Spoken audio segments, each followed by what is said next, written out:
What up, bros? Welcome to another Brograph broadcast. I'm Dave. And I'm Matt. And joining us today, I've been looking forward to this one for a while. We met at SIGGRAPH and we totally hung out, and I'm super excited for you guys to see a lot of the work that she has done. Joining us today, Penelope Niederlander. Howdy, y'all. And Brograph is a supplement to our site, Brograph.com, which is a motion graphics tutorial site with tutorials, plugins, podcasts, and other MoGraph stuff. And on the show, we talk about everything ranging from motion graphics to Cinema 4D, After Effects, plugins, render engines, doing business, doing taxes, being a contractor, or working for the man. Dave, you sound so sad right now. I'm sorry you're so sick. sad. Yeah, sorry. I'm a little nauseous right now. So, if I sound a little weird, or if I'm just a little silent today, you'll understand why. Or if you hear some dry heaving in the background. No, I just had a headache. I think it's just allergies and stuff, but it's one of those that just doesn't go away. So I'm munching on ice to make me feel better. Is that a normal? Is that a like one of Grandma's old recipes? Oh yeah, it'll make you feel better. Have a little ice when your stomach doesn't hurt, or when your stomach hurts, so it doesn't hurt anymore. But that could also be just drinking water. Uh-huh. No, it is, but it's just because it's super cold. It just, I don't know. Like, have you ever blown a air conditioner in your face when you feel a little nauseous? Yeah, I do that all the time. Nauseous. Yeah. Anyway, so if I'm a little quiet, sorry. It's all good. But that's why. So, real quick, let's go over the week. We've got a couple things going on. I think. I don't know. I've been playing a little more video games this week, for one, because I kind of got into Steam on this laptop because of Cuphead. Yeah, I got everything installed, and I'm like, I should install my other video games. And that Cuphead tutorial, I know we talked about this last week, but there's been like memes and stuff about it. Yeah, there is.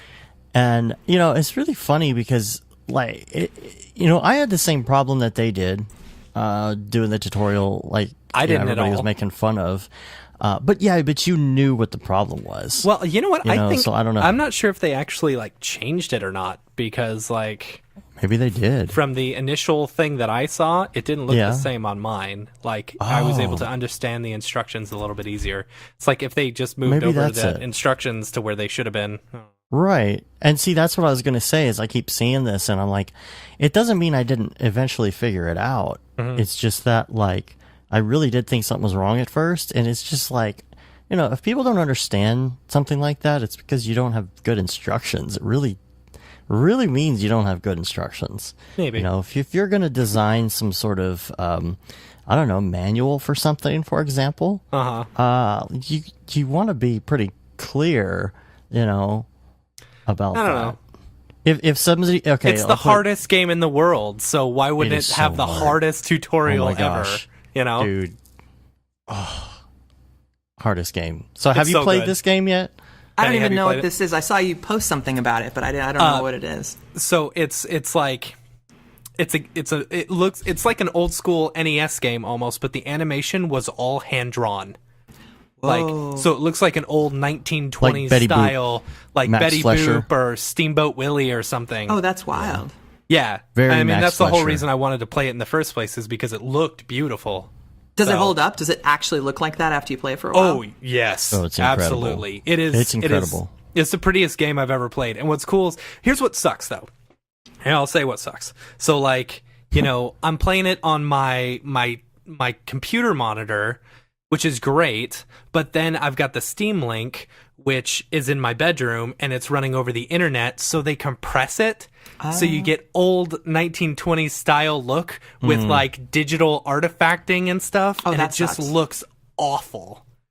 But it looks incredible 4K on my actual monitor, Do you have to crank it? Latency. Do you have to crank it down to a lower frame rate? You know how when you watch stuff on TV and it's the flow motion is on or whatever?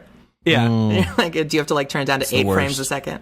No, it runs fine. It used to not, when it was just running over Wi-Fi, but I convinced my AT&T guy when I was running a new wire to run one into my bedroom. Oh, he was like, oh, okay, all right, sweet, anyway. So now it's actually hardwired in, but I don't know, I still get it gets laggy, and with that game, you can't have any lag at all. because Right. even just a Oh, slight yeah. bit of lag and you're done. It's over. Yeah. Well, just like most games. Nah. But even I was playing Grand Theft Auto, trying to do it over the Steam, not Steam Link, but you could play from one PC to the other. Oh, I didn't know you could Just do that. in the software itself, actually, where you go hit play on Steam, you can do a drop down and say play on that machine instead. Oh, that's all cool. it is. I didn't And know it you just could do that. It like plays it from the other machine or whatever. But dude, I'm telling you, Grand Theft Auto, I've just been on this kick. Like, Yeah. I've got an underground bunker where they're doing research and development on weapons, and we're going and stealing supplies and bringing them back, and we have a mobile command unit that's virtually indestructible. For anyone listening, real- this is a game, not real life. Oh no, the I'm totally doing it NSA. in real life. Who's listening? Yeah, right. So I'm gonna need y'all to get in on there and like join my Brograph crew because it's called Brograph.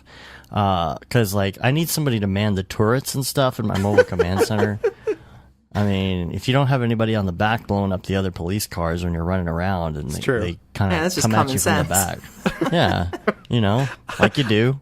I always be playing. Oh gosh, I turned it on the other day with my kid, and my wife says, "I don't think that's a very good idea. I don't think you should be playing this game." So anytime I'd go and like steal a car, I'd make sure and say, "Oh, can I borrow your car? Oh, look, you tripped." Yeah. My kid would think I was just borrowing their car. Oh, look, you threw up Kool-Aid on the sidewalk.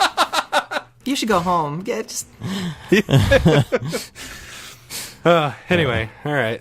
So let's talk some Mography stuff. Like any right? Mograph stuff for the week. We got Redshift tutorials. Yes, we did. 3 Redshift tutorials that we came out with this last week. All the materials. This is another part of Liam's series. There's going to be more next week, so make sure you stay tuned for that. We're going to have another one on Tuesday, and we're going to have we had a lot of people show up for live this week. Really, really cool, really fun. So even if you don't have Redshift, just come hang out with us and check it out, and come in and chat with us live. We are on Periscope Watch and me YouTube throw a and huge wrench and everything when I've got like that 1 minute delay where I'm talking to him over Skype and over everything else. Oh, see, yeah, That was embarrassing. Just stay on Skype instead, and just listen to his Skype feed, and then you won't be behind. Well, I had the Bluetooth on the thing, and it's stupid because it only chooses one app or the other to anyway. Whatever. Yeah, so we're on Periscope, YouTube, we are on Twitch, and we are on Facebook Live. You can find a place to watch it live somewhere. So keep an eye out for that. And I don't know what it's going to be on this week. I don't remember what he told me. But X Particles, there's been some X Particles videos coming out recently. They're doing the slow rollout of new features. So yeah. I don't know if you saw the paper one, the X Particles paper stuff that's coming out. I didn't see the paper. I saw the cloth. Are you talking about the cloth stuff? I'm sorry. Well, it is cloth, but they were using paper for one of the examples. Sorry. See, this is where my head is right now. But yes, cloth stuff. It looks really cool. I'm not sure how it works, like if it's particle based or what it is. Yeah, I don't know. So they're slowly going to roll that stuff out. There's a lot that X Particles is going to be doing now because you're going to have particles and stuff like lines and splines and like before, and then you're going to have more liquid stuff, better liquid stuff. I'm guessing it's probably going to be able to do snow stuff, but I don't know. Then you've got the cloth stuff and the what else? Fire and smoke. Fire, smoke, explosions. It's pretty rad. It's going to be this really powerful thing. Yeah, seriously, They're it's just like adding more and more. You're going to see a lot more people using X Particles and a whole lot less, moving over to Houdini, maybe. But that's the thing, is the price, right? Yeah. I mean, how much was it? Yeah, it was what, like how much $600 or something? No? Yes? No, 600 pounds? I don't remember. 540 pounds if you buy it now, which comes out to like $700 and some dollars. Yeah. That's pretty hardcore. Wasn't that just $500 like a year ago? Yeah, that's the thing. Every time it comes out, it's like a $100 or a couple $100 more. And it's like, yeah, it does more now, so I get that. But like, I swear it used to be like $150 back in the day. Yeah. I'm just like, ooh. Isn't that every software does more every version? Yeah. Well, Except for Adobe. Okay. yeah. Yeah, but they give you a free beta program of Character Animator along with it. Oh Right. yeah. And then 3 years, 3 years later, they roll it out. Yeah. Oh, is it full version now? I think it's full version. I don't okay. I know. don't know. I retract. Then we got a couple links to some videos here. We've got the Katy Perry Witness World Tour Live video, which is what David's been working on. Yeah. So that's out in public now. You can see that. And then, okay, so Merc has been doing the like little snippet tutorial things, like the GIF tutorials on Merc Vilson, in case you don't know Vilson. who he is. On Twitter, he's got a whatchamacallit, what is it called? A program. What do you call the program where you pay $5 a month? The Patreon. Patreon. That's right. Yeah. So he's got the Patreon going, and it's like doing really well. But I saw this one. This one one in is particular. killer. Yeah, this one in particular, like, you know, I mean, everybody sees him on Twitter. You can go check these out or whatever. But this He's one in just particular, I wanted to bring up because this he was has really on point. Such an interesting way. It's almost like he takes tools that we would use every single day and comes Right. up with a new and interesting way of using them, which is really Right. neat.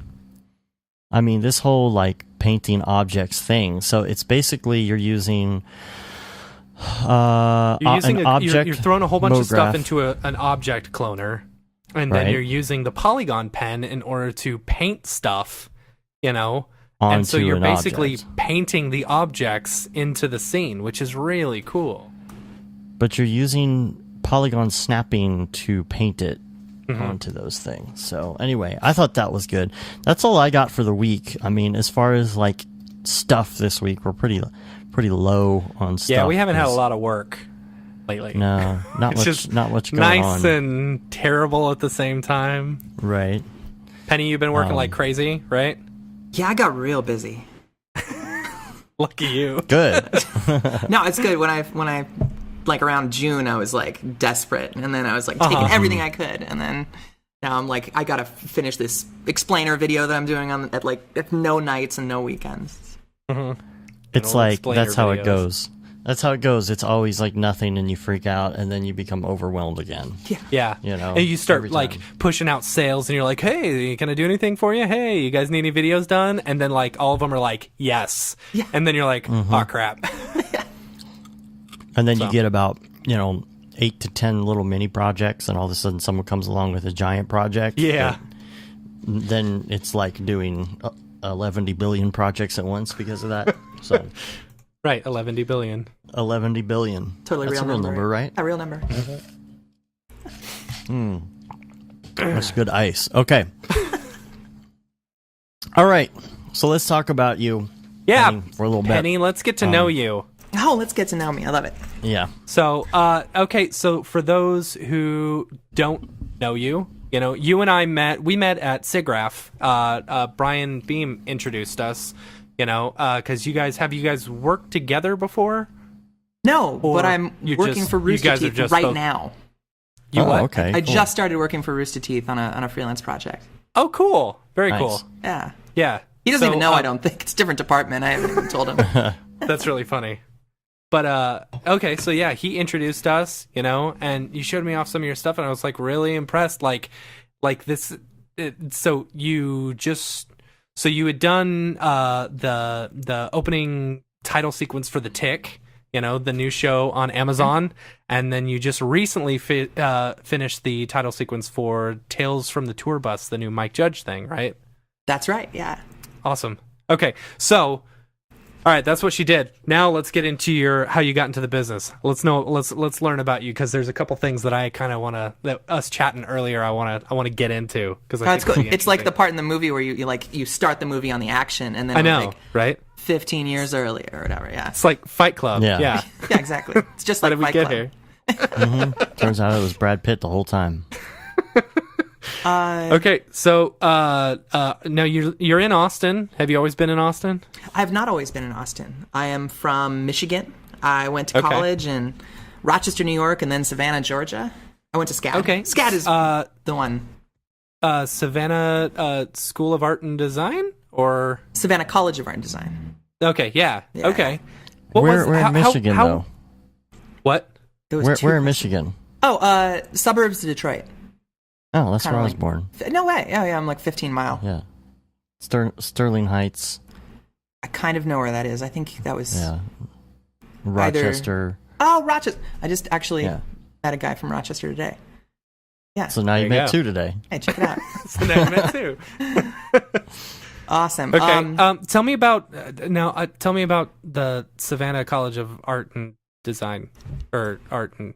Well, to sum up how I got there, I probably have to back up a little bit. All So, right. like, in high Let's back school, I up. used to, like, mess around with computers, and, like, I kind of was doing two things. Like, I was, like, taking programming and, like, learning Pascal, and then, like, on the side, I was just messing around at home with, like, video programs and 3D programs and stuff. So my first 3D program is Specular Infinity. Do you remember that one? Yes, that was my Infinity. first one too. So technically, my first render engine is Backburner was their right. render engine. Oh, I still man. have the install CDs for some reason. I just found them the other day. Oh my gosh, I can't believe that. You're probably the only other person I've ever met that knows what that program is. Yeah, it's a real janky program. It was like a step up from or the Kai software or whatever. The like Oh yeah, Kai's Power Tools or Things like Power that, yeah. something. Yeah. where the, Oh man, the interfaces were real creative.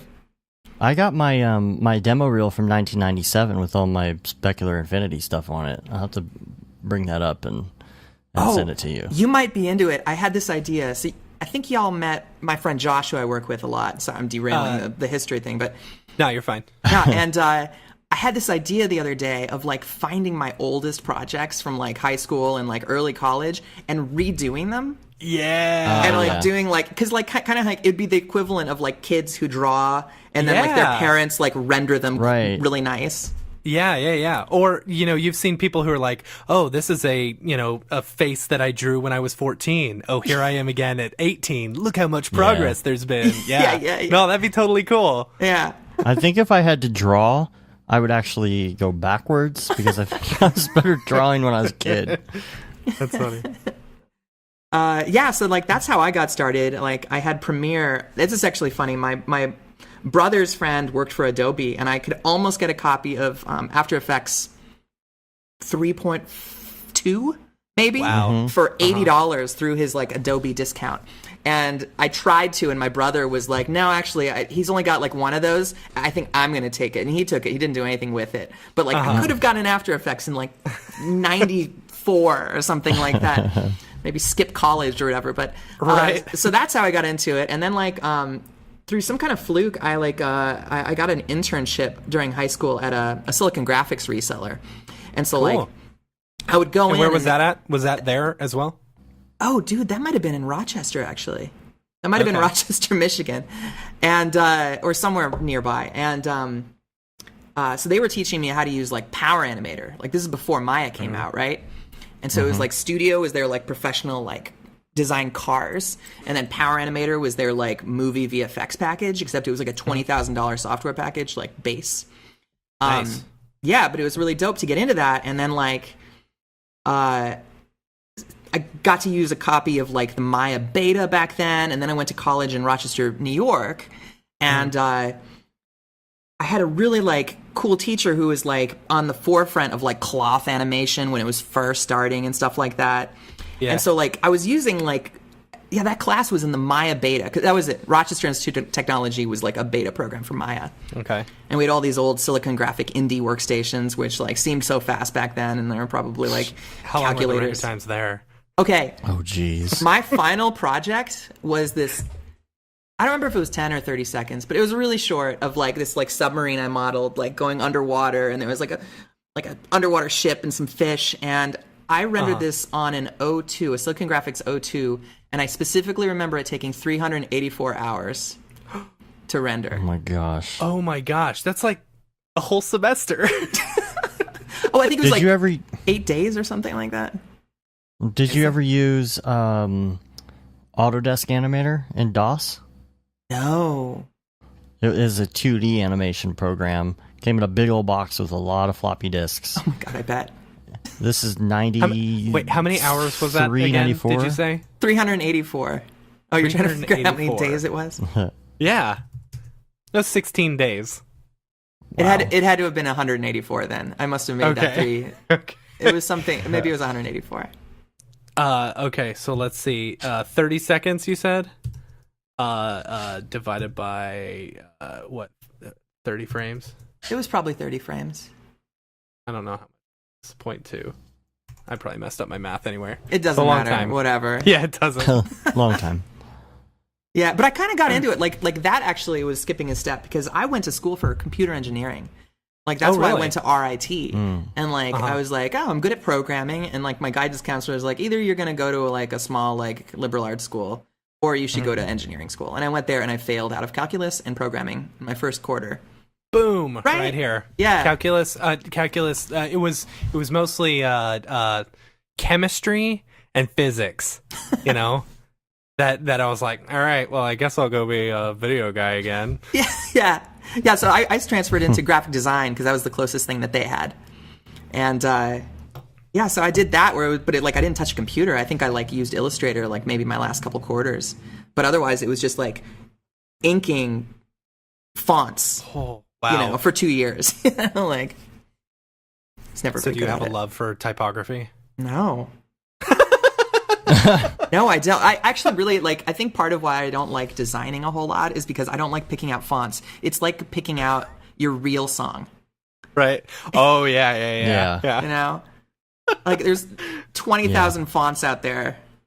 That's funny. That's really funny. They're going to just go with DIN middle shrift because some intern found it. But. Yeah. It's the equivalent of using Justice on your demo reel. Right. Or RJD2. What is it? What? R2DJ? Oh, yeah, I remember. R2DJ? Yeah. Or Madeon. Remember. That's what we use for everything. Madeon, yeah. Yeah. Okay, so after you went to Rochester, then you went to Savannah? Yeah, so I was in Rochester, and I was like looking for some other options because this place had one lab, and like the professors were cool, but like my second computer animation class, I was just taking those as electives because that was not part of graphic design. Okay. And that professor wasn't even a 3D artist. He was like, he we learned about Italian theater and like how like different characters in Italian theater lead with different parts of their body depending on their personalities and things like that. And so we had to like animate. Yeah, but we're like teaching ourselves to like model and animate because he didn't. You know what I mean? He's just like, just whatever you do, make sure that if they're arrogant, they lead with their nose or something like that, right? That's funny. And we're like, that's cool. How do I do How do you use the software? Yeah. So I went to my first SIGGRAPH back in like 98 or 99 or something like that. And I found out about SCAD. And I was like, 20 years in the North, I was sick of winter. Oh, I'm sure. And like 2, I like toured a couple schools. I went to like RISD, Parsons, Pratt, and no one had computer labs that did anything with like 3D or motion graphics. And SCAD had a motion graphics department. It was like brand new. So really tell me about the school, because I went to the Art Institute. My older brother went to the Art Institute, and he was talking about after finishing the Art Institute, he was going to go there. And I've heard a lot of like really good things about that school. Is it a good school? I think it's changed a lot. Like when I went there, I think the school was only like 10 years old or something like that. Or I don't know, it was either 10 or 20 years old. So it was like really new. The computer art department was still pretty fresh, like 5 years old. They did not have a lot of professors that knew. You were talking about this 2 episodes ago about like how old the industry really is, like motion graphics. Yeah. And like half my professors had just graduated and were working on their master's degrees there. That's the way it was at the Art Institute too, you know. Yeah, and then like my final professor, who was awesome, didn't really know a lick about computers that much. He was a director, like a New York music video and commercial director. And like he would just tell us crazy stories about like, you know, champagne and blow in the color suite and like pointing flamethrowers at like naked women for commercials because they painted them to look like a car and they wanted them to sweat or something like right. crazy things. And it was like, but he was like an awesome teacher because like it's a real world experience regardless. I would much rather take someone that like worked in the industry that doesn't really know what I'm going into than someone who's kind of just learning it with me. But I guess that's not. They're both good. That makes sense. Yeah. But have you kept up? Sorry, I keep talking about the school. Have you kept up with them at all? Yeah. So Savannah's my favorite city in the world. Okay. And so I go there a lot. When I was living in LA, I would even drive like across country and like visit like once every year, other year, or whatever. Okay. And the school just kept growing, and it was like, oh, you know what? Actually, I had a sort of a thing to do with Adobe, maybe like 8-10 years ago, and they sent me to give a presentation at the film festival for the school on like what I was doing with compositing in Adobe software or something like that. Cool.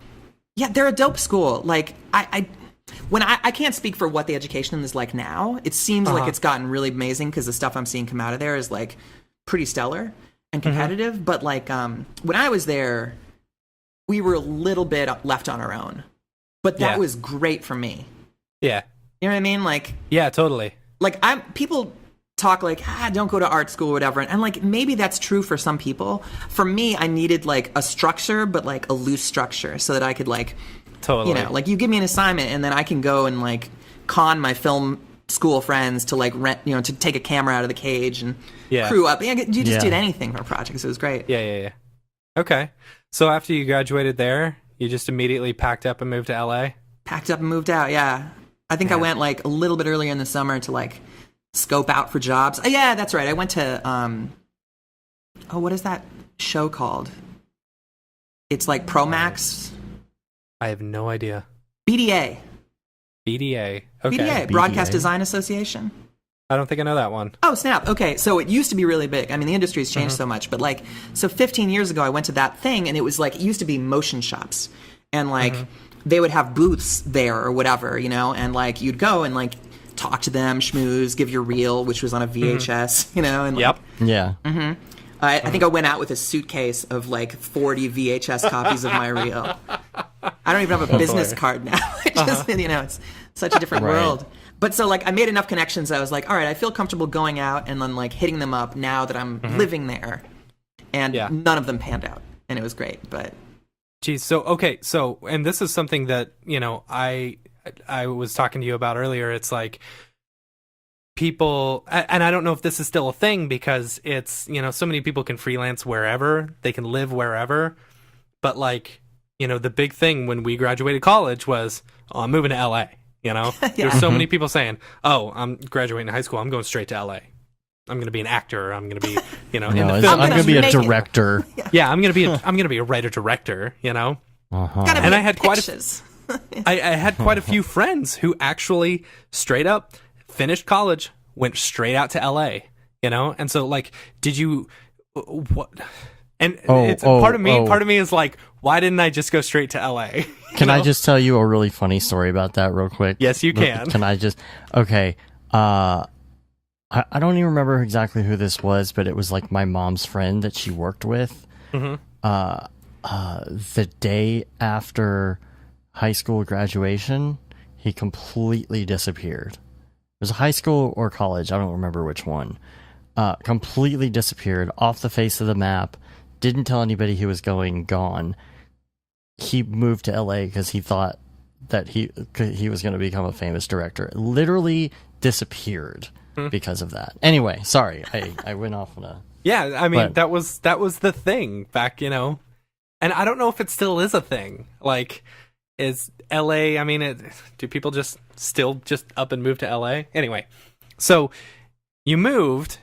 You had given out all these VHS tapes with your reel and stuff. Did you even have like a job or prospects or anything like that, or did you just up and go?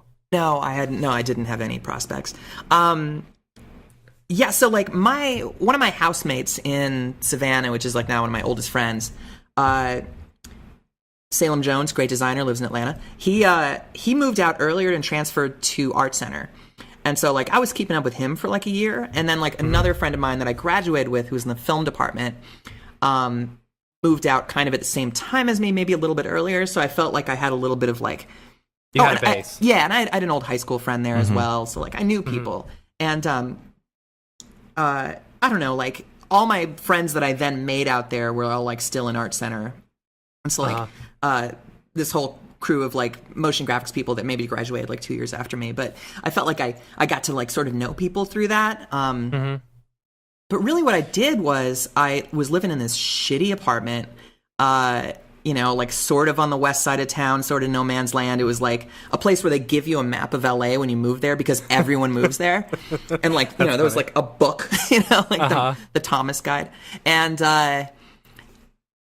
I hit up all those places and like double checked. I'm like, hey, you know, like, you know, I met someone at BDA and they said to like, you know, hit him up when I actually move here. And I am. And like, I remember I went to like Emotion, which was like this shop on in Venice, and I couldn't even like get through the front door. Like they were like, oh yeah, no, he's just really busy. You know, I'm sorry. Maybe come back later. Or I'll just leave a message. And it was like happening like that a lot. And so I just had all this energy to like work. And so I went on Craigslist and I like just like took free jobs on Craigslist.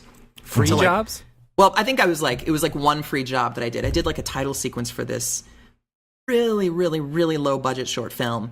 And it was really fun. I actually learned a lot about it. And it was maybe like the most professional thing I'd worked on. Because like college was great, but like I didn't really come away with like a super great reel. And not that this, if you looked at it, you'd be like, this is what you thought was great, professional and great. Right, but at the time, it was great, and it connected me to like another director who like was doing a music video, and so I had like these parallel tracks. I had this one track where I did this like title sequence, and then this music video, and then that connected to another person who recommended me to do stuff on, and that led to all these sort of like kind of fun, pretty cool projects, like where I'm out in the Mojave Desert, like shooting, you know, this music video, like whatever, as like a VFX supervisor or something like that. So you did it for exposure dollars, and it actually worked. It actually worked in my exposure. Okay, no. Here's the problem. That track never paid a whole lot. Like even farther down the line, I feel like this has been long enough that I can like probably say this. So like I VFX supervised all the music videos for this one. Sean Lennon came out with an album. Whatever it was, and like I was involved in all of them, and like Sean came over and we were drawing, you know, these like oh god, what is that, La Planète Sauvage? Have you ever heard of that movie, that French animation? He wanted it to look like that, and so like he was drawing. Carrie Fisher came to my house because he's tight with Carrie Fisher, and so I had all these great like adventure stuff, and it was cool like working with these people, but like it paid nothing. I got like one check from like Yoko Ono for like $500. That's funny. That's almost like you just frame that. Yeah, you know, right. Instead of catching it. And so like I don't know, it kind of kept things fun regardless, you know. And like that very first title sequence I worked on, this was like my moment of like being in LA and thinking like, I've been here like a month and I made it, because they invited me to the rap party, and I like went, and it was Mulholland Drive, because everyone like that makes short films there, it seems, is like connected with like money, you know, or whatever. And so they borrowed some house, and I like come around the corner, and it's totally Lo Pan from Big Trouble in Little China is at this party for some weird reason, and I got to meet him, and like that's like my first like LA memory. But no money came out of that track at all. Like how I really got started was I just kept going to companies with my reel, and I stopped at this one, and this place called Shine. Scott Bryant was the owner, creative director, and they called me back, and like they brought me in. I was like 1 month away from working on that Tenacious D video. Whip crack went his whippy tail. What is that one? Yeah, the greatest song tribute. The greatest song in the world tribute. Yeah. They just finished that, and then they did like a ton of like Barbie commercials and stuff like that. It was all green screen, and I worked on a Foo Fighter video. That was the real first job I ever got paid on. Nice. Which one? Oh man, what is it called? What did it look like? Well, so there's 2 music videos, and apparently I worked on the first music video, and then they made another one. So it was like a lot of crazy backgrounds, like kaleidoscopy, whatever stuff. Oh, you know who directed it is Liam Lynch, who did the My United States of whatever. Do you know what I'm talking about? Okay. No. So it wasn't the music video, and he's got the giant fists or whatever. Ever No, Launching. that was way earlier. Yeah. That was Learn to fly or something. That wasn't Michel Gondry, was it? Might have been Michel that was Gondry. Michel Gondry. Yeah. Okay. That was Michel Gondry who did that one. Fighters. Okay, I'm looking it up. Liam Lynch, Foo Fighters. United States of whatever. He did Syphil and Ollie, that TV show with the sock puppets. Oh my gosh, that's my favorite. Yeah, and Okay. so Oh man. Okay, if you don't know what Syphil and Ollie is and you're listening, you have to Google it. Back in the day, it was really hard to find, and I managed to find all the torrents of it and make a DVD because it wasn't available anymore. You know, it had been, I don't know, 10, 15 years at that point. You have to go Google Syphil and Ollie and watch it and check it out. I'm sure they're all on the internet. This Town Sucks? Liam Lynch? oh man, this is Weird. embarrassing. Oh, it keeps coming up with Liam Lynch because he had his own like music videos and stuff like that. Weird. Foo All right, Fighters? so anyways, yeah, whatever. So that's, I don't know, and then that turned into like, I think I heard early on that you just have to jump around companies to like raise your rate quicker, you know. Okay. So like Yeah. I went from there, and like he taught me how to key, and like I still use the stuff he taught me, like That's cool. for compositing, and like I worked for another company that was a friend of his. They were like, "Oh, you were helping Scott out. We need help like rotoing out Tigger for this thing, whatever." And then like through that connection, I ended up getting to like go back to this other company and working on Aviator, Superman Returns, Cool. and some other kind of big things like that. Very cool. Yeah, I don't know. It just kind of snowballed and cascaded, and like after my first like couple years, I did not hustle. Yeah. It's just all word of mouth, you know. It's like keep doing stuff, and Yeah. Yeah. people Yeah, just yeah. kept hiring me for some reason.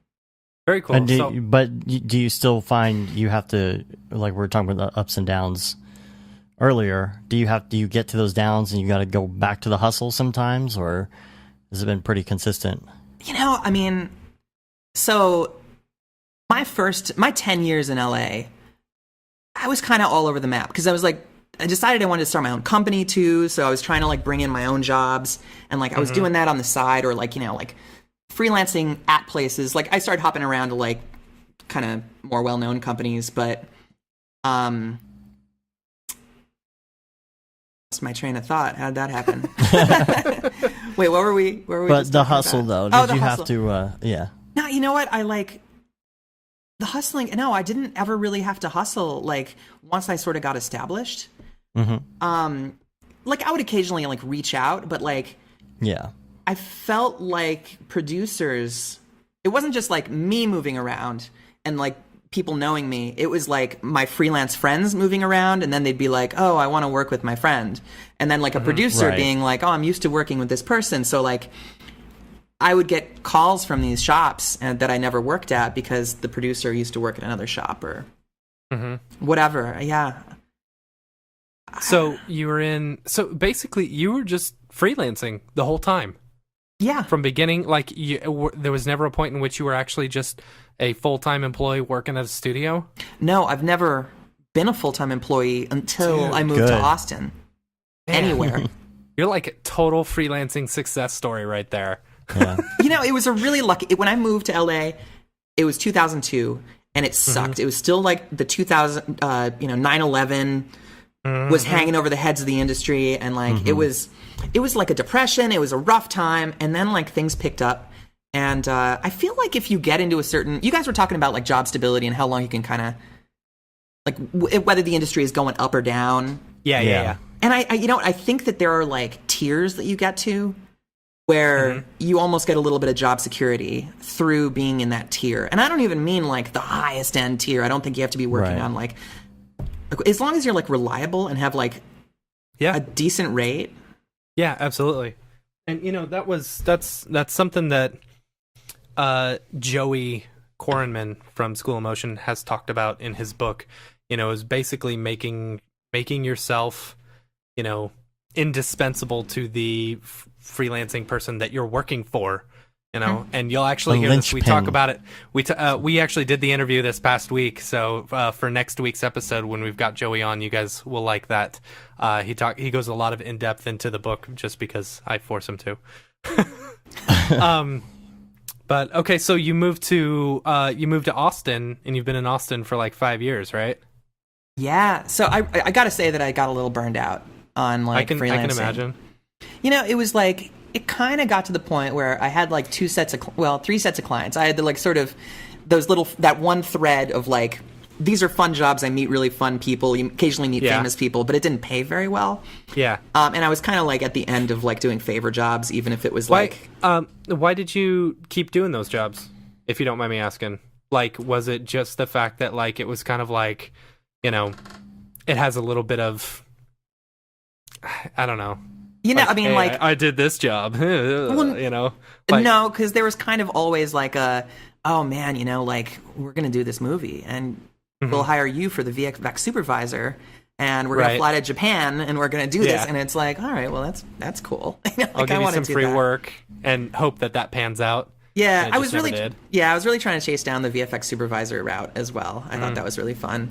I did that for like a lot of music videos and stuff. And I don't know, just between that, like, and then there were the clients that I kind of like, my sort of evergreen, not super exciting, but occasionally like a really cool job, but like, stable and easy. And then there were like the fires, like what is the story with a 2-week turnaround on a job that's in crisis?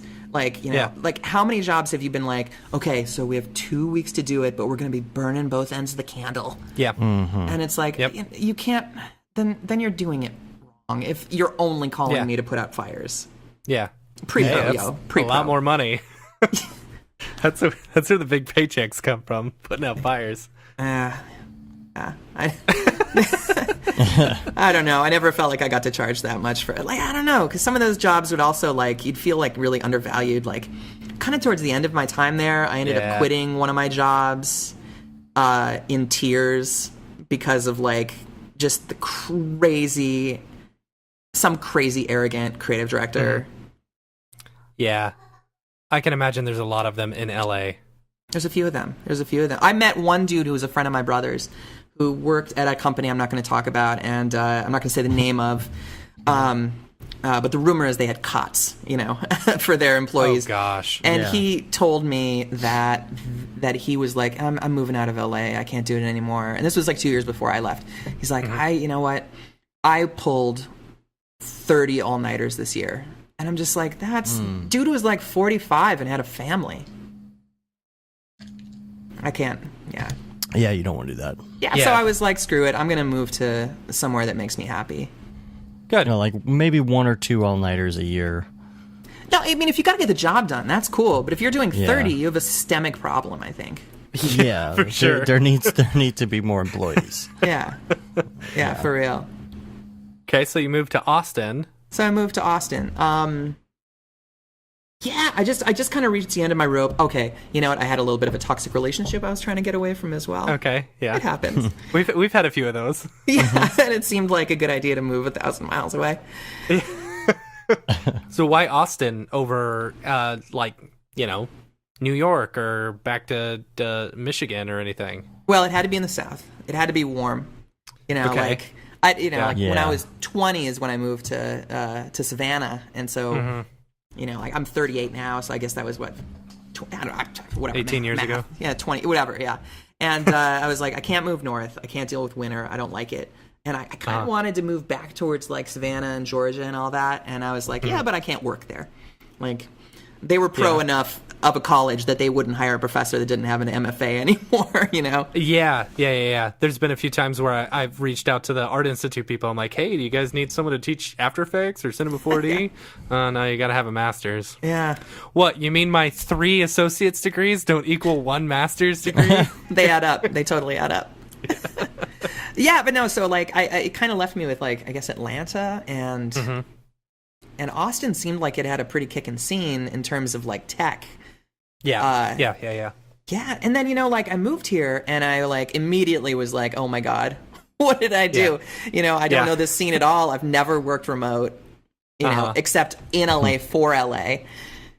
And then I sent an email to someone, the first person I found, like Googled motion graphics, Austin, Texas, and this company, Regency, came up, and it was like, oh, contact Roca Music, and that was my boss. And she wrote me back immediately and was like, oh, wait, we know each other. You worked for me before, via another place in LA. And I worked on a Sesame Street thing for her when she was working at Sesame Street. Like, she'd hired a director to do a thing, and I was the VFX person. And she like won an Emmy for the episode or something. So she was like, wow. Like we had a good connection. Yeah. Which one was it? Now I want to know. It was. I've seen many a Sesame Street. I'm a huge Sesame Street fan, especially the older stuff. Oh, what is it frickin' called? Sesame Street. I mean, the stuff I watched back in the day, I'm sure wasn't done in After Effects, but but I really liked it. You might be surprised, stuff. Dave. I loved the cartoon stuff. It's called Magic Canyon.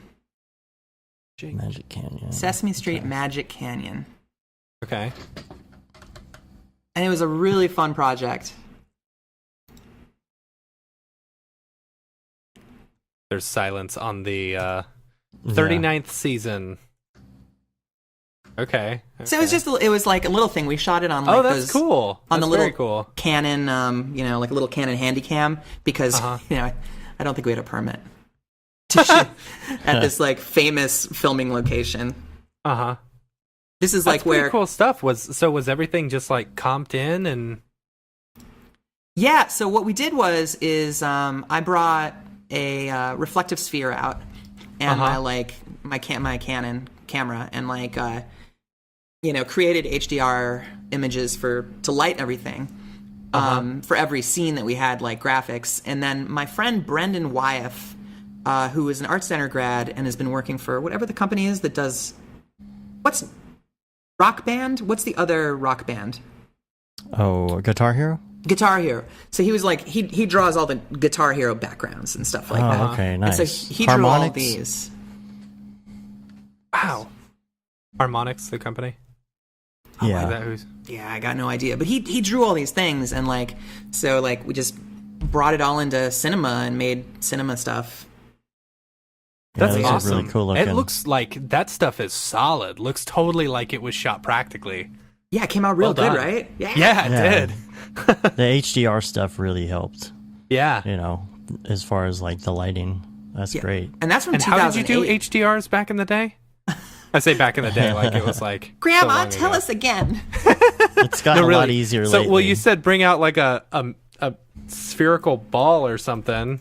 Yeah, so like those like reflective balls that you like put in gardens. You buy them at garden stores. Oh, right. Yeah. So like I had that. I'd bring it. I'd set it in the center of like wherever the shot was. I'd get down on the ground with my like 5D. I'd take a bunch of bracketed photos. I'd bring it back. I'd use Photoshop to take the bracketed photos to create an HDR image. I'd bring it into cinema and unwrap it into a square HDR texture. And then I'd put it on like as the luminance channel on like a sky object. Yeah. And then project it onto a ground plane, and then it would light the scene. And I'd kind of have to do some like, I would do it like kind of like live in the viewer to like just not live, but like hit render and make sure that I got the gamma right. Right. So that it rendered as close to possible as like how it should look in cinema, and then I'd bring it in After Effects and finish the comping. We actually have a whole Brograph tutorial on how to do that. Oh, really? We do? Yeah.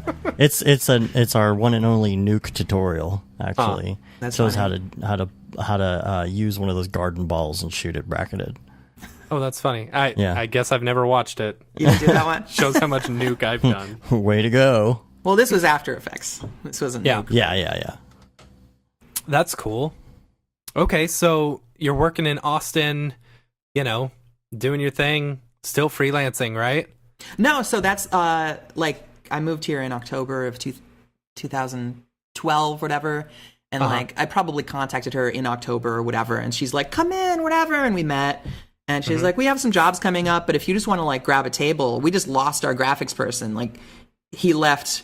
Jeez. a month That's ago. nice. Yeah, no, it was dope. And so like I knew her, she knew me, and like they lost their person, and so she's like, just grab a desk and just work here if you want, and then like when we get a job, you know, we'll hire you, but you could freelance for other places here. And Man, then that is a great hookup right there. it was a sweet hookup. And then by January, she's like just offered me a full-time job, so I took it. That's cool.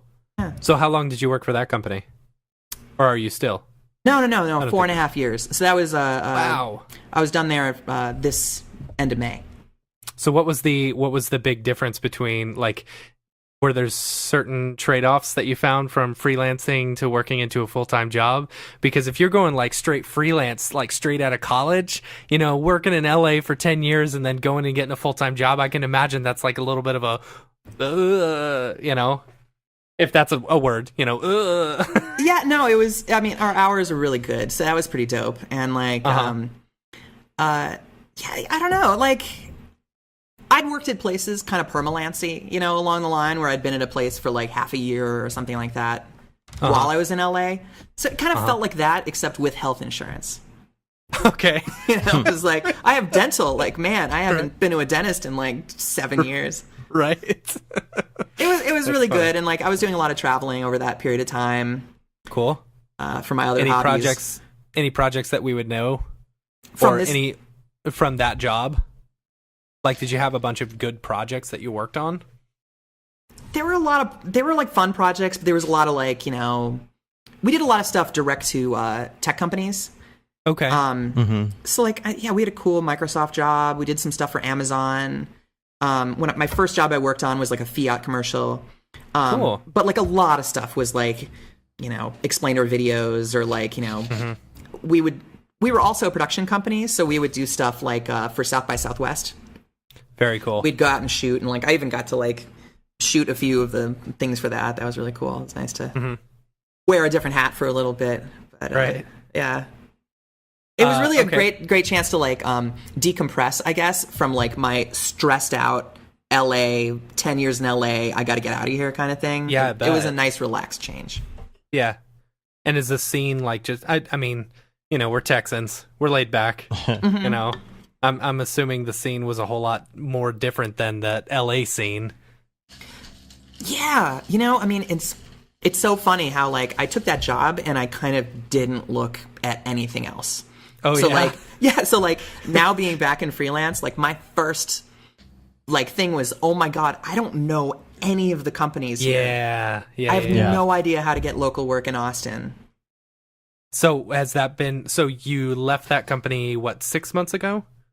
I think it was just 4.5. 4.5? End of May. So June, July. What, has it been, what's it been like going back from, I mean, you know, 4.5 years at one job, then jumping into freelance?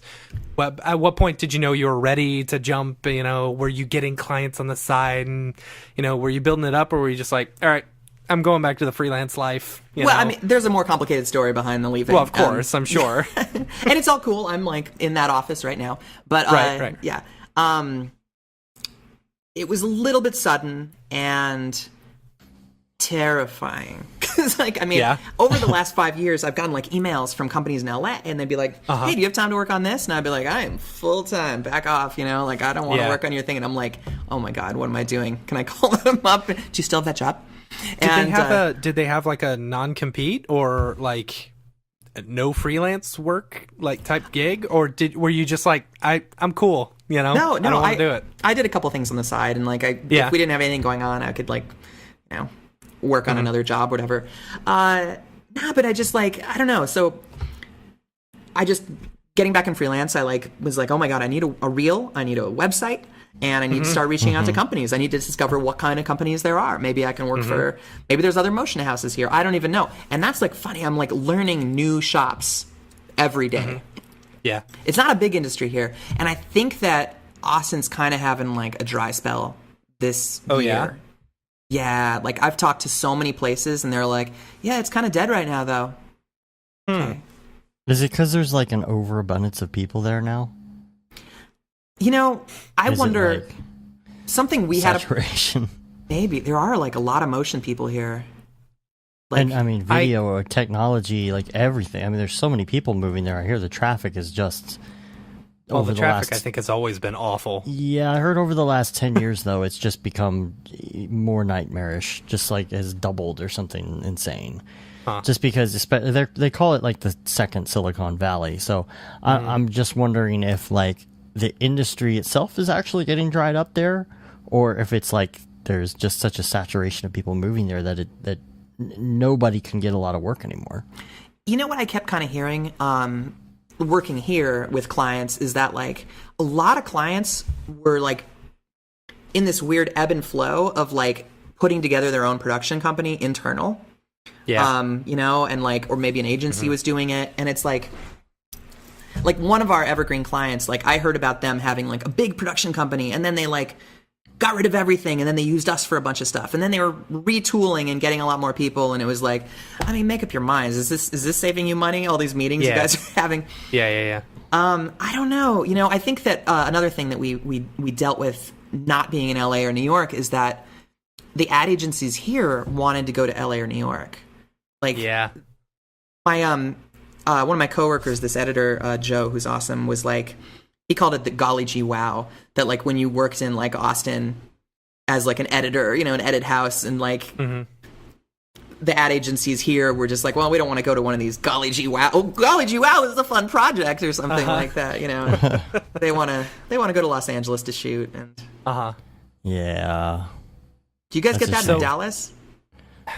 Yeah, I think you get that everywhere. And I at DFWC4D a couple presentations ago did a little mini thing on that, and it's just that whole mentality that still stems back from those people we were talking about earlier who were like, oh, I'm going to move to LA and I'm going to be, you know, there's still that buzz for some reason. And it's like, oh, we're going to shoot it in LA. Why? Because it's more expensive.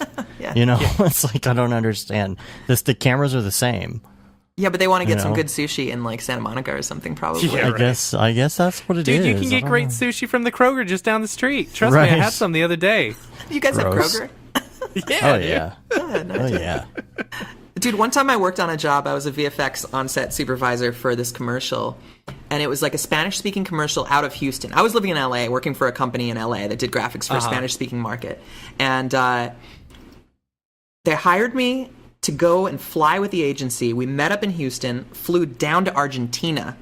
Nice. The talent was from Mexico. Jorge Campos, I guess he's a big soccer star from Mexico.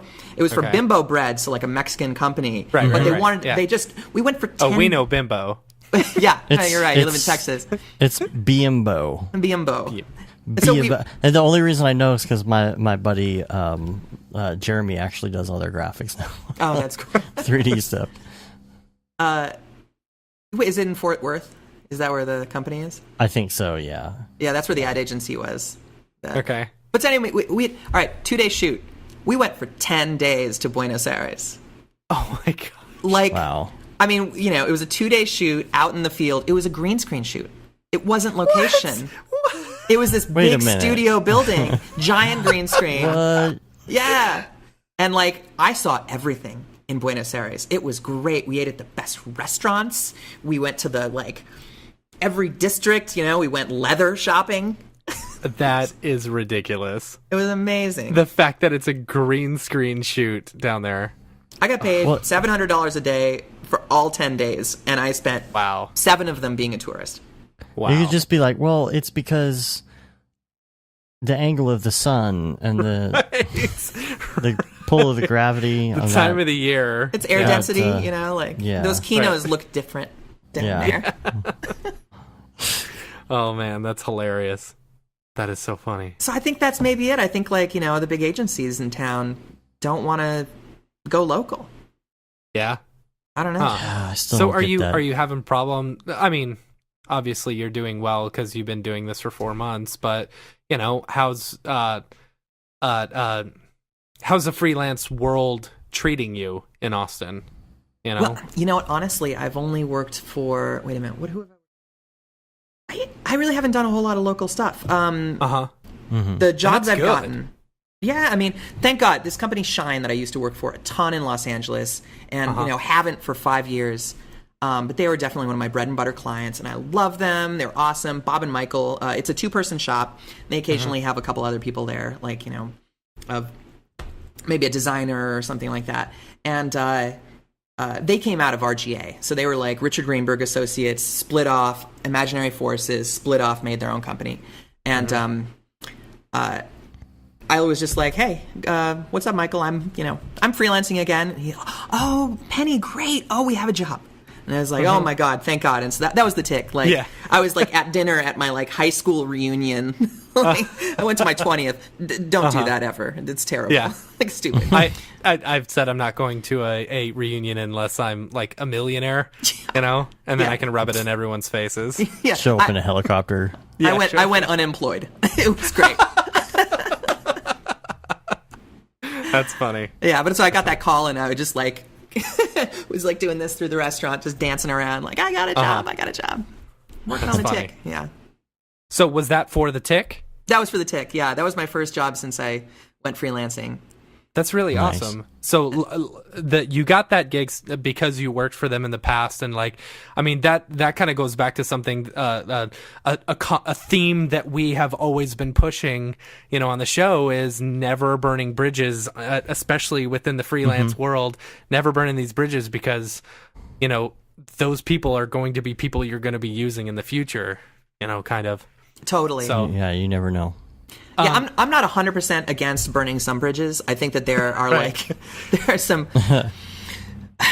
some employers out there. You can't just there's no absolutes, right? Like you can't always say like, you know what, no matter what happens, just get through the project. Well, you know what? Sometimes quit that project. But for the most part, if they're like a pretty decent projects can go bad, be cool.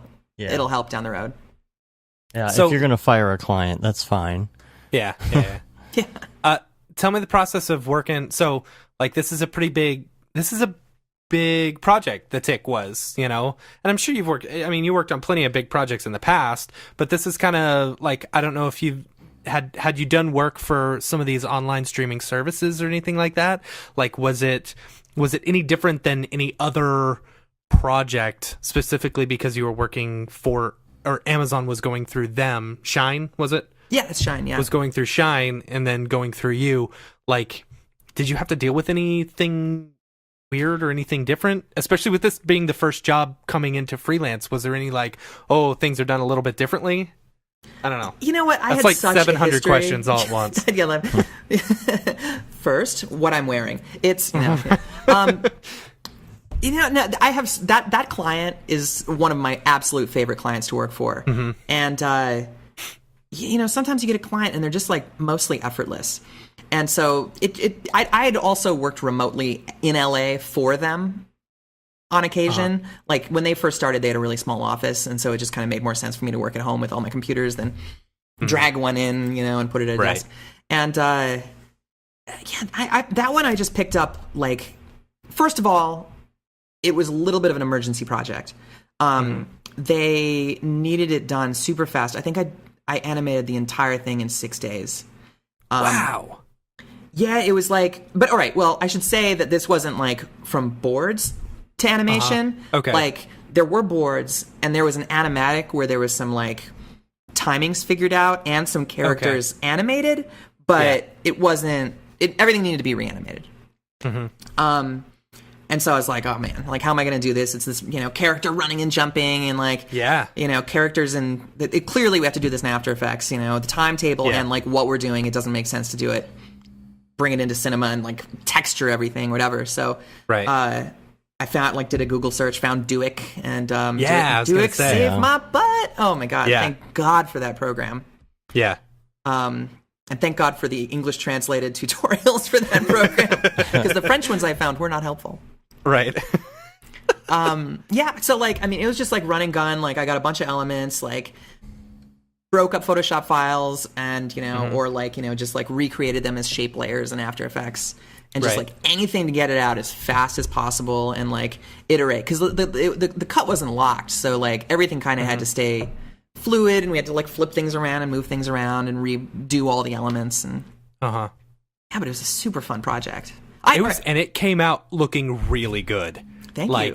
that was it. I love the style. I love the animation. Looks super fluid, and like I really really enjoyed that. Like as soon as I saw it, I was like, I saw it. I was like, she's got to be on the podcast. I want to hear about this. Yeah, it was a dope project. Like, you know, here's the thing I want to say. I love short projects. Right? Like, if we'd had a month to do it, I would have pulled my hair out and we would have had the same result, right? Right. Well, so you should also come and do a DFW C4D sometime. Yeah. And break that down. That'd be fun. Yeah. Yeah. Yeah. You can just hop, skip, and a jump. You know? Oh, yeah. No, and you have a Mitsuya market up there, and so I'm always down to come to Dallas. Right. Remember, that was where we went before we came to your...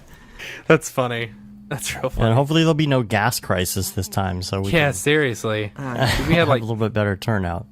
It's so ridiculous. We gave away so many tickets, like more tickets than we've ever given away. I was so worried we weren't going to have enough room, and then no one showed up. Yeah, but here's the thing. Stupid gas. I totally came away winning because I was the last ticket you pulled out of the bucket. Yeah, you were. And I still won. You won something. Our entire suite. Oh, I know. It's great. I don't even own Octane. I was going to ask you. You just got an eGPU, right? Or you listened to our episode? Did you get it? Oh my god, it's been such. Is it an such ordeal. a pain, dude? It's so like, all right, so like, there's information out there, but boy, is it hard to track down definitive information. And so like, I was looking at the Akitios, but then I was ready to buy an Akitio, and like, you know, whatever, a 1080 Ti, and I listened to that one. Who was who from England? Andy Needham. Yeah, and like. You guys Episode were talking 100. about Akitios like catching on fire or something like that? Or... That was the Bison box. Oh, it was the Bison. But basically, the Bison box is a hacked Akitio. Yeah. That's right. Oh, so anyways, like, I found something that was like Sonnet just seemed like the way to go. Because I'm still on Macs, and like, I know that Apple uses the Sonnets. That's exactly what I would say to do. Yeah. That's my go-to recommendation. So I ordered it, and I ordered a card, and I waited forever. Like, how long ago did I talk to you that I, like, ordered it? It was, like, a month ago. Yeah. And then nothing. And I'm like, B&H, what's up? Can you give me an update? Nothing. They just, like, you forget how niche our market is, that, like, a lot of the stuff that we get is not really mass-produced like we think of mass production. Or maybe it was because B&H was on one of those holidays. Oh, my God. It totally was. No, it totally was when I canceled my order. It was Yom Kippur when I tried to cancel my order. It's always, there are so many holidays that they're closed for. Sometimes it's really hard to actually order. Yeah, it's always a Friday, Saturday though, so you just gotta like avoid those days. Yeah. So I canceled my order. I kept the card order, and so that came in. So I have a 1080 Ti sitting in a box on my shelf, which is driving me crazy and taunting me. And I ordered a Mantis Venus. A Mantis Venus? Mantiz Venus. So what it is I learned that Apple is going to support, like, so Sonnet is based on this thing called a TB83 controller or something like that. And there's Of course. I mean, whatever. It's the controller to the like card. It's like, you know, the PCIe to Thunderbolt 3 controller. And so other companies use the exact same hardware. Okay. And so this Mantis is one, and they like make their stuff in Hong Kong, and they apparently built mine. I ordered it, and I was like, okay, I'm going to get 3-day shipping because I am impatient, and my card is sitting here. And then meanwhile, I got an email that just said, we're building it now. Stand by. Like, And High Sierra is supposed to support more of that. Is that right? Yeah. Except don't upgrade if you have NVIDIA. It's not supported. Really? No, it should. Nope, they broke it. It's a thing. If you go to egpu.io, there's an article about High Sierra, and there's a little note that says, if you have an NVIDIA card and an eGPU, do not upgrade.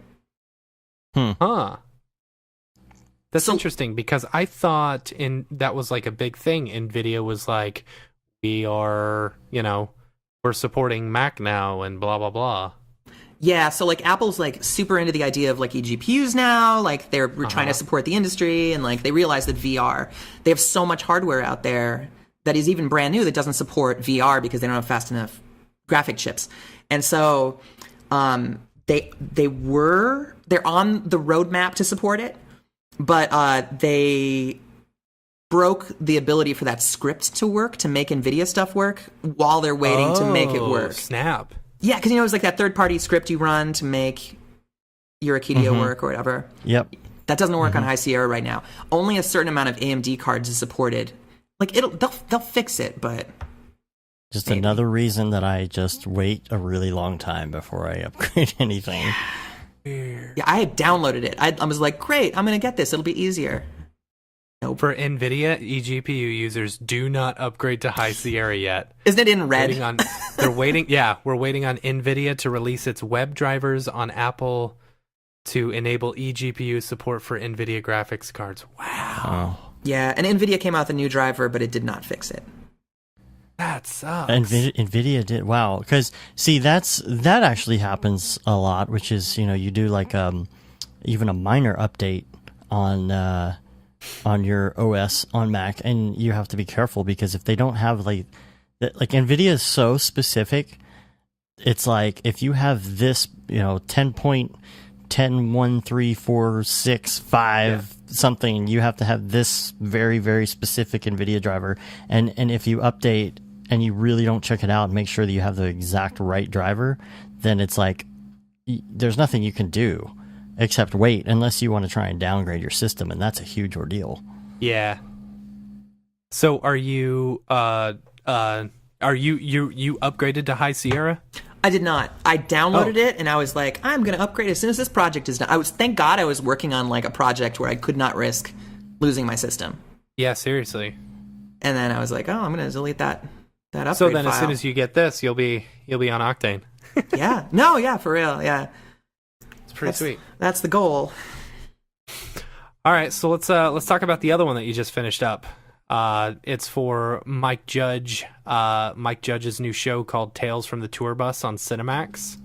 And we'll have a link hopefully in the show notes for it. Yeah. Right. And so this is pretty cool. It's like it looks really good. Surprise voice. No. I don't mean it to sound like that. No, that's cool. No, like, oh geez, I've got the audio. So we were talking. I don't know if this was on the show or talking earlier, but when they said they wanted it to look like the actual show and stuff like that. Did you use Sketch and Tune for this? Yeah, it's all Sketch and Tune. All Sketch and Tune. Well, so it was a little confusing because the references I got were of like real buses, and so I modeled this like bus off of these old like tour buses. And like I think so. You actually modeled the whole bus too? I didn't model the whole bus. I modeled all the parts of the bus you could see from our angle. Okay. So like the front and then the side of it. Yeah. And I didn't have to model all the side windows because there was going to be a big poster along the edge, so I just sort of skipped that. But yeah, it's all modeled in Cinema, and all the plants in the background, that's all. We just bought that from Turbo Squid. And it's like kind of we ended up doing a sort of hybrid thing where we didn't make it entirely tune shaded. Like we did the outlines, we did like the line, the black line work, and then we used a what is that called? Oh no, actually it is tune shaded. My bad. It is all tune shaded. Or is it cell? Cell. Where it's like because you could use either or, right? Is it whichever one is the more detailed one? Oh yeah, no, Sketch and Tune versus Cell Renderer. Yeah. Yeah, Cell Renderer is terrible. I mean, it's like what is that? That thing's been it's like a 20-year-old render add-on. No, it's great. It's great for some stuff if you need like the lines, like your outlines. Sure, use it, but yeah, Sketch and Tune. The slowest. So cool. And then and it does a really good job of matching the style. Like it definitely feels like a Mike Judge production. Yeah, had I known like that we were like going for the style of the show, like initially, I think I might have made a couple changes to paid a little more attention to how it would match, but we kind of wanted it to be atmospheric too. So like the background is not totally tune shady. Does that make sense? Yeah. So I see there's, they've got the characters on the side of the bus. Are they recurring characters, or is each episode different? Like, did you have to, I see the thing at the end, the spin of the lanyard. You know, which by the way, did you do like dynamics or anything with that, or is that all hand animated? Oh my god, it is such a headache. All right, so I did not do dynamics. I wanted complete control over it, and I went in. Again, I wish that I'd asked a few more questions, and always ask questions, like every question you can think of going into a job, because when I did this, I used deformers. Okay. So like all those little parts of it, like to make the strap, I was just like, the simplest, fastest way to do this is to like make the strap, rotate, but also put a deformer, a bend deformer on it. Right. And then also put a twist deformer because I wanted it to have a little bit of like natural kind of movement. And then all those little pieces underneath it are like kind of separate, and I just hand animated everything with rotation. It That looks good. Like, thank you. Like it looks like real dynamics and stuff. You know what? I've never had luck with like doing dynamics like that for real, where I can control it. Yeah. You know, I mean, I'm probably just not good at it, but like, I'm a really big fan of hand animating. I don't think I've ever used dynamics in an actual animation. Yeah. Practicality for something like that is sometimes easier to do than to try and like figure out the actual physics. You know, like we used to have an art director who just said sometimes you just got to brute force it. Yeah. You know, because he had the old, adage of one of his friends that was like, no, I'm totally going to do this, like, this thing, and it's going to shoot out of a cannon. I forget what it is. And all this stuff's going to happen, and you could totally do that using physics. And the guy spent like 4 days working on it. And he's like, you could have just hand animated that in like 4 hours. Yeah, and then what happens is you get a note. Yeah. Like, what are you going to do? Change gravity? You know what I mean? Like, No, and that's what this thing I kept having to make changes on length of how long on the one side, when it spins, all that kind of stuff, and like how long it was visible, and like this is not real dynamics. Like this thing falls into frame and stops, right? But I had to make it look kind of natural. Yeah. Does that make sense? No. If it was dynamics, it would swing back and you'd lose it. Right. Yeah. But so here's the kicker. This project kicked my ass for like a few days because I did not know I had to make it changeable what was on the lanyard. And not by me or Shine. Like it had to be changeable by the client. For every episode. Right. So it's the side of the tour bus. That was easy. I did that. That was all like that comp with all the people. That's just a comp in After Effects. Yeah. Whatever. And I had to figure out how to do all these things without any plugins. You know what I mean? Everything was baked in, like whatever. Right. But here's the thing about deformers. It is super hard to get the actual location of a thing inside a deformer. Oh. You can do it, but here's the kicker. You cannot pull rotation. Okay. Right? So what you can do is you can fake it a few different ways, but when you're like going into Espresso and like so like I built like 3 different Espresso rigs trying to figure it out. Like at first I just like, tried using a external compositing tag. Obviously it didn't work because deformers external compositing tags don't pay attention to deformers. Right. And then I took like just a thing and made it track that and like made an Espresso pulling out the real global position and rotation. That also did not work. That gave me the position, but the thing would not rotate correctly. And then, this thing spins multiple times in, more than 360 degrees. And so when you pull out information via Espresso, what you're doing is you're pulling out vectors. You're pulling out vectors and positions, but there's no rotation data that you can actually pull inside a deformer. So a thing cannot spin more than 360 degrees, even if like I had multiple points and I was having things, one point, one null, looking at another null, looking at another null, so that I was like faking how to get the rotation out. But every time I like exported it to After Effects, it would like get to like 359 and then flip back to 0. Oh. And it would do it arbitrarily because as the thing spun multiple times, it would just like, hit whatever, what is that called? Truncate or something like that. So like, if it's on its way from 0 to 720, or I'm sorry, 0 to like 2000, it would just pull out whatever that chunk, wherever it landed on a bar of 0 to 360. And so it would like be this really spiky animation. Yeah. And I didn't want to just pull all. It was a pain in the ass. So this is somewhere where we can find it online, right? So we could share it. Where are the actual episodes at again? Oh, it's on Cinemax. Yeah. Cinemax is where the actual episodes are. Okay. Cool. Well, it turned out really good. Thanks. So Thank God for Mocha. Oh, did you just use Mocha and just end up corner pinning it? I used a combination of Mocha and then just the After Effects 4-corner tracker. Perfect. Nice. Yeah. See, that's what I was thinking. That's what, Brute I might force. do, because then they can just plug in it immediately to a pre-comp, whatever they need. Yeah, that's what I did. Mocha Import Plus, have you tried that at all? Oh, man. No, I have not. What's that? So Mocha Import Plus, So cool. It's basically like Mocha, and it'll do a planar track, but then it will import a pre-comp that is stabilized. It's using Mocha. Yeah, it's using Mocha. Using Mocha.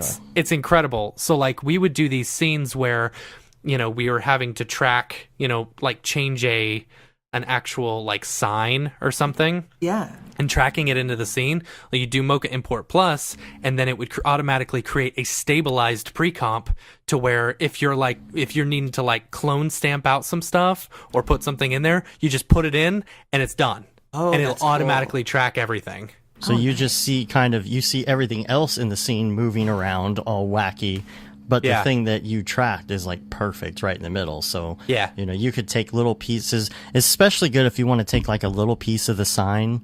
If you're trying to stamp something out and then just copy and paste it down here and cover a word or a letter, and then you're not trying to track what you cut out through the whole thing. That sounds like a remnant from Moki. Do you remember that? Moki. I don't know Moki. Mocha, Imagineering software. They don't own it anymore, right? They sold it to someone else, right? Mocha? I think it's still Imagineering. Oh, all right. Well, yeah, I think it is. They had a couple different software programs based on the same kind of technology, and so like Moki was like motion key, and so it was like that was designed. Mocha was for tracking things like labels and stuff on, and like was originally designed for like Harry Potter movies to put in those the paintings on the walls or whatever. But, yeah. But Moki was designed so you could like remove people from scenes entirely. Right. Okay. This basically takes the Mocha information. It's an After Effects plugin. Once you go back to After Effects, then you paste it in. It's on aescripts.com. I think it's like $50. It's not that's bad. dope. Yeah. Oh, nice. Yeah. It's not theirs. It's a third party thing.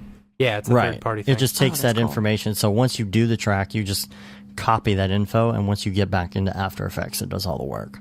Oh, that's it's dope. great because you don't have to have even the full version of Mocha. It works with the free version that comes with it. But that way cool. of going about doing that, it reminds me of what David did when he was tracking the doing the face in the astronaut helmet for a space video. Yeah. Instead of like trying to put it in there after the fact, he just used Mocha, but in the way he did it, instead of trying to track the render, he actually just rendered out a wireframe of the helmet because that's going to track a lot better. Mm-hmm. That's really interesting. Yeah. So like that's something you could potentially do if in the same situation, like if you had anything like that you had to go do tracking with after you render it, just do a wireframe render for the track, and it's just going to be so solid because you're not worrying about it seeing just like that whole render. You essentially just have it trying to track a grid, which is perfect because it's easily going to track a grid. Yeah. That's cool. I did run into some problems using Mocha on the one side, trying to extend where Mocha couldn't track, though, because it does bring in position data in addition to the corners. Mm-hmm. Do you know what I'm talking about? Like where it was. I think so. It wasn't just bringing in like 4 points. It was bringing in 4 points, and then like there was also a position that was moving around because it was trying to keep it centered. Right. You know? Yeah. Oh, I know that kind of screwed me up for trying to continue the track, but that's a really cool. It, right? Yeah. Oh yeah. That's where you end up every time, right? Yeah. Cool.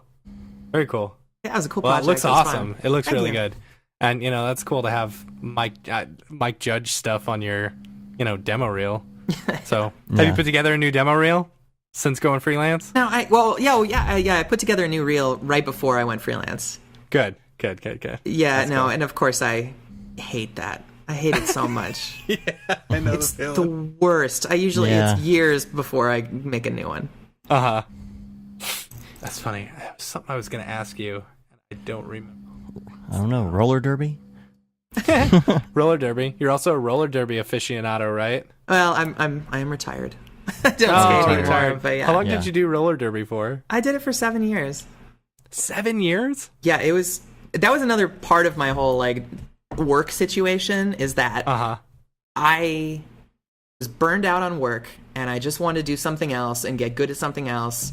And so I was just like my last 2 years in LA, I just took jobs that were easy that could like get me out on time to go to practice and go to games and stuff. And then that kind of blew up into its whole own thing. Like, I've played around the world. Cool. Like, it's taken me all over, and I was just like, work was like a way to pay for roller derby. And we found out we had a mutual friend on Facebook too through roller derby. She was my manager at the movie theater when I was a projectionist, and she was the niece of my next door neighbor. And I guess y'all must have played together at some point or been in the same circles or something like that. Probably. There's like 100,000 of us, but we all somehow know each other. You got do you get like super like banged up and bruised and all that? I don't remember. I remember somebody telling me about that. Like, I don't know if it was her, Amy, who was telling me about that or not, but like she was just always completely bruised. That is Amy. Yeah, I remember that is who we know. Yes, I have an on and off limp now. Courtesy. I can skate fine, but walking is a little hard sometimes. Yeah.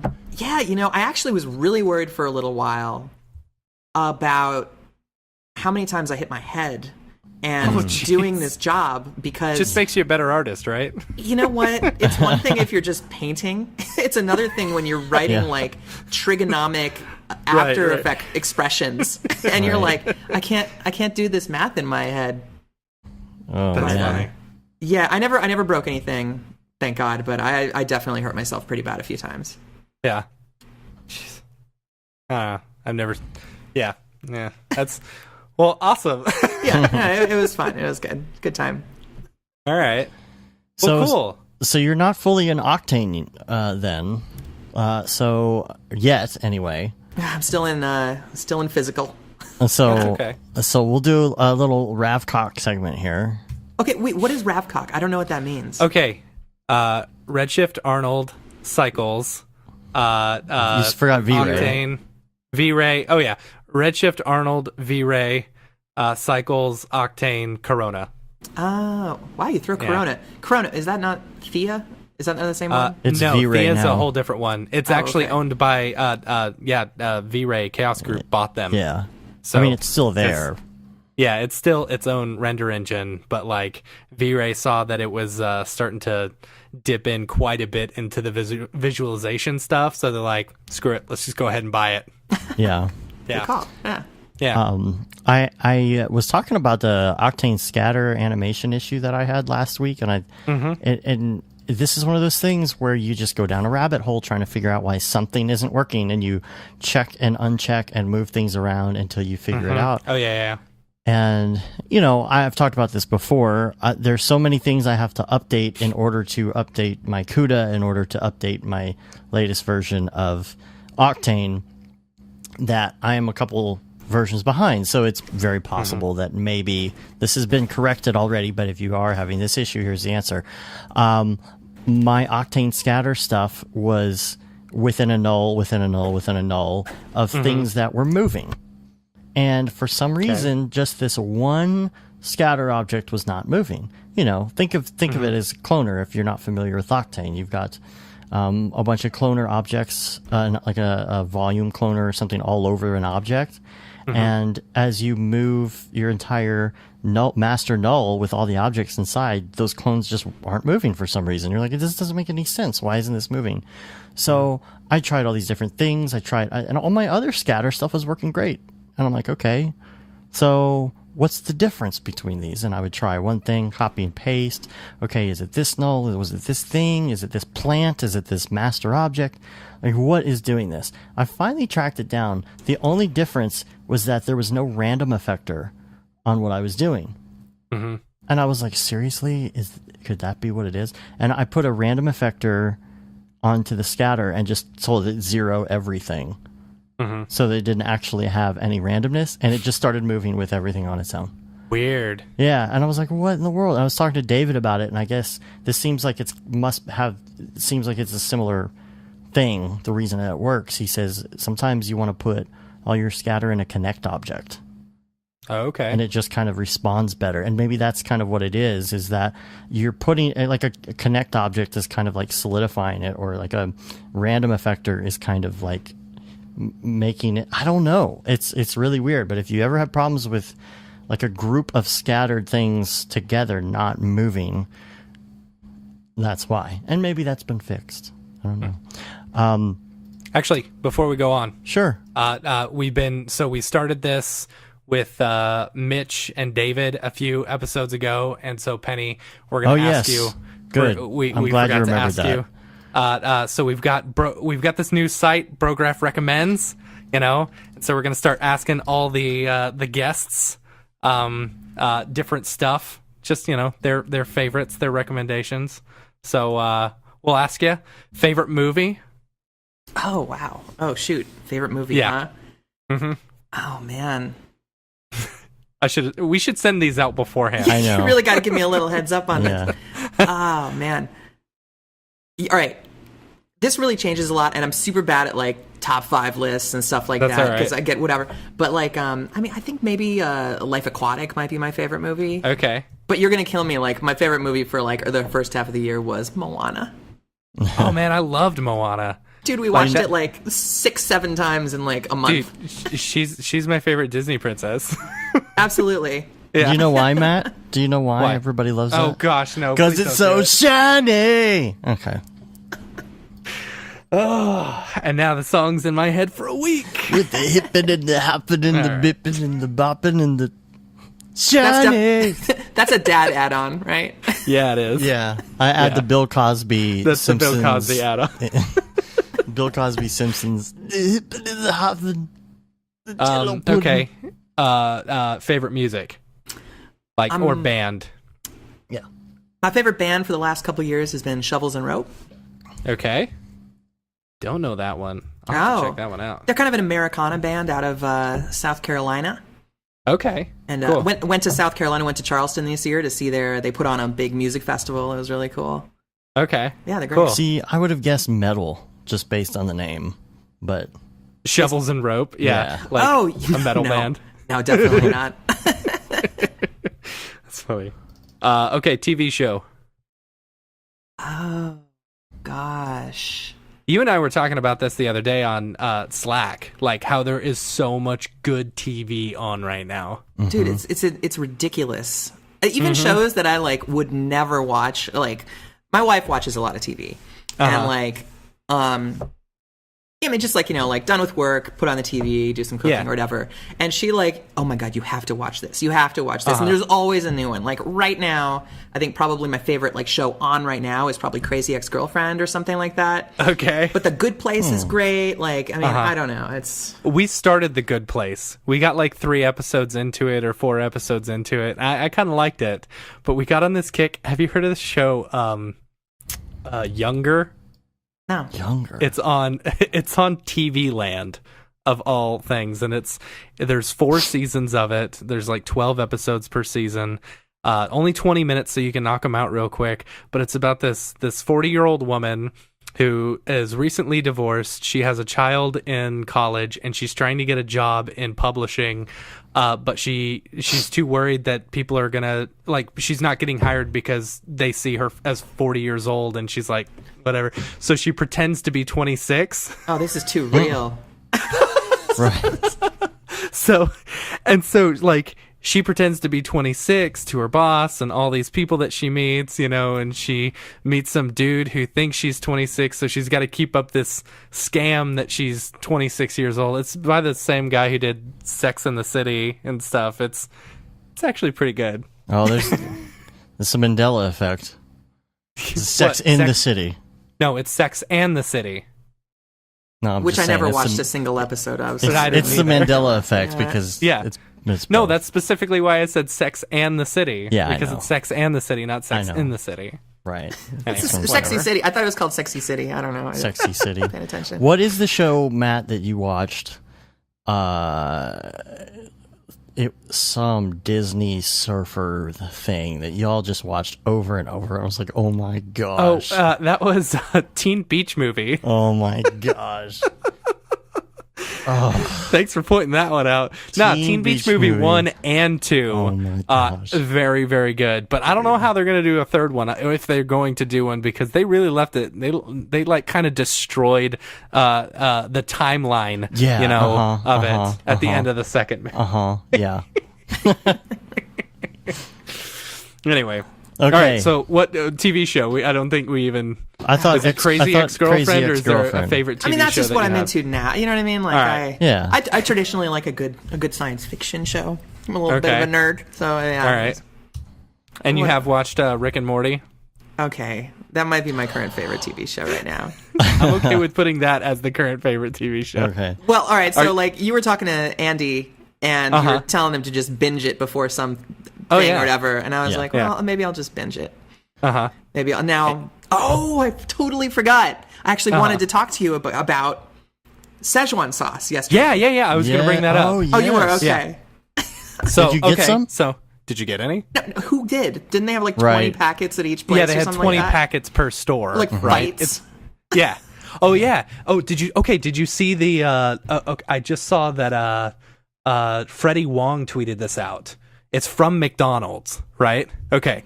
Exactly what McDonald's. This is a press release from McDonald's that just came out a little bit ago. It says, to our customers and Szechuan sauce lovers, yesterday we were truly humbled by the amazing curiosity, blah, blah, blah, blah, blah. Though well-intended, clearly wasn't enough to meet the demand. In quotes, not cool. Referencing Rick and Morty. Anyway, we agree. So we're going to make this right. In the last 24 hours, we worked to open any portal necessary, and it worked. Thank you for quoting Rick and Morty. Yeah. Szechuan sauce is coming back once again this summer, and instead of being a one-day only and limited to select restaurants, we're bringing a lot more, so that any fans who's willing to do whatever it takes for Szechuan sauce will only have to ask for it at a nearby McDonald's. We want to make this right. You're some of the best fans in this or any dimension, and we plan to deliver on that promise as soon as possible. Stay tuned. It seems to me like that's one of those things like Nintendo puts out their new like retro game console and doesn't put enough out to create demand. Yeah. I don't know. Yeah, but if there's a difference between like, when like Apple comes out with a new iPhone and they like have a demand for 100 million and they make 80 million, right? Like most people get one within a couple months, but this is like they had lines around the block and they had 20 packets at every store that was a select store. Like I don't think they expected it to blow up as much as it did, or like people to actually show up. Because me personally, like while I thought it was cool and like if it was at my local McDonald's, yeah, totally. But the closest one that was doing it was like 30 minutes away, and I wasn't gonna spend that time. And there was a guy who was actually getting crap for some reason for sharing his Szechuan sauce, his real one of the Szechuan guys sauce. Who bought the big one, like the big bottle, and came out to the store and was giving people samples of it, and people were giving him crap online. It's like, what? Wait, was it not McDonald's Szechuan sauce? It was just Szechuan sauce? It was actual the McDonald's. original. It was one of the big ones that he bought online for like $4,000 or something. Wait, is it still good? Yeah, sure. Why not? I it's don't still know. good. Does McDonald's ever go bad? Well, and because there's only, I don't know, there are 3, 4, 5 of them, and Dead Mouse bought one of them. Yeah, Dead Mouse bought one of them. And he promised us that when we go back up there, he's going to share it. Yeah, we're gonna get to try it. But have him try it first. Oh yeah, I'm sure he's tried it by now. Yeah, I would think so. Did you see like when they did the press release about Szechuan sauce coming out? Someone tweeted, "Oh, Dead Mouse is gonna be pissed," right? But then when everyone was going crazy over the Szechuan sauce, he tweeted out a picture of his Szechuan sauce and said "effers" or something like that. Yeah, it was like. Well, and oh man, it's hilarious. There's the little blurb things that they do after the credits on each episode, and there's the one with Mr. Poopy Butthole talking with his family, talking about hopefully you didn't waste your life effing around for season 3. And so like there's the meme out right now. He's like, hopefully you didn't F around and waste your life waiting in line for hours for Szechuan sauce. That's funny. I gotta say, when I heard about it though, I was like, oh, I want to try it. Yeah. Well, I know they're creating this demand for it, which is so ridiculous. It's they just randomly pick that shit too, right? Yeah. Yeah. And I went to McDonald's the other day, and I tried their new buttermilk, chicken tenders and stuff because everyone was saying, oh, they're so good, Gross. They're all right, It's like they've got all these sauces, and I'm like, sweet and sour just doesn't taste as good as I remember it. Yeah, yeah. It's just red sugar, isn't it? I mean, right? I guess. Yeah. That's funny. All right. Podcast. Next one. Podcast. Your favorite podcast. Oh, you're asking me? Yes. Yeah. Oh yes. shit. Sorry. You know what? I don't really listen to podcasts. You just listen to ours, right? Just besides ours, right? Okay. By default, you're my favorite podcast. Okay. I will put by default. I just we talked about this that I don't commute. Yeah. And even when I had this job, it was a 15-minute commute, and I can't work and listen to words. Oh, really? No, I can't even. Sometimes I have to turn music off. Really? I get that. I get that. A lot of people tell us that they can't listen. Fortunately, I have no problem listening to podcasts while I'm working. But I know what you're saying about sometimes you even have to turn off music. But I personally have found that if I need less distraction from music, it's easier to listen to music I don't know. Yeah. Mm-hmm. Because if it's music you do know, you kind of are singing along with it or something. Yeah. It's like you know it. And if it's stuff you don't know, your mind, I don't know, it feels different. So is that what you like? If you're doing your actual work, what do you listen to then? Well, I kind of have I don't know what this makes me, but I have kind of a weird relationship with music anyways. Mm-hmm. I get burned out on music real quick. Mm-hmm. And so I can't listen to anything that's top 40 or on the radio. I don't listen to radio music. I have an Americana station here that I listen to, and that's it. And I really like Americana music in general, but I really like it because I don't hear it every time I go to the mall or into a Starbucks or on a commercial or whatever. I guess you hear Mumford and Sons, but I don't really listen to that. So I need to listen to music that I don't hear anywhere else, so I don't get sick of it, because I've been burned out on so many things where God, do you remember when the Shins came out and then you couldn't get away from the Shins? Yeah, dude, I can't tell you how many times me and my old roommate would sit back, partake of something in particular, and play Magic the Gathering while listening to the Shins. It's a very specific It always brings me back. Anytime I hear the Shins, it always brings me back. The Shins remind me of my favorite bar hang back in the day because it was on the jukebox that you always put this one song on when you get there. I just think of that stupid Garden State line where oh yeah, where he's what are you listening to? Oh, it's this really great band called the Shins, and it was just oh my god, and everyone was listening to it everywhere. Your world. Yeah, because the Garden State soundtrack was really popular. It was a great soundtrack. I love that soundtrack. Yeah. It is a great soundtrack. Full of Colin Hay and Imogen Heap. Yeah. But I can't really I get I have to police myself when I listen to music to not listen to the same stuff, because if I like something, I don't want to be sick. You don't want to ruin it. Yeah. I gotcha. I just like silence sometimes. I will listen to music when I'm working to drown out other sounds. Okay, right. I gotcha. Do you find that you listen to a different kind of music, to keep yourself working? Like me personally, if I'm driving around in the car, I'm not listening to dubstep. I don't ever listen to dubstep. But if I put on dubstep when I really have to concentrate and work fast, for some reason it drives me. But it's the only time that I listen to Skrillex.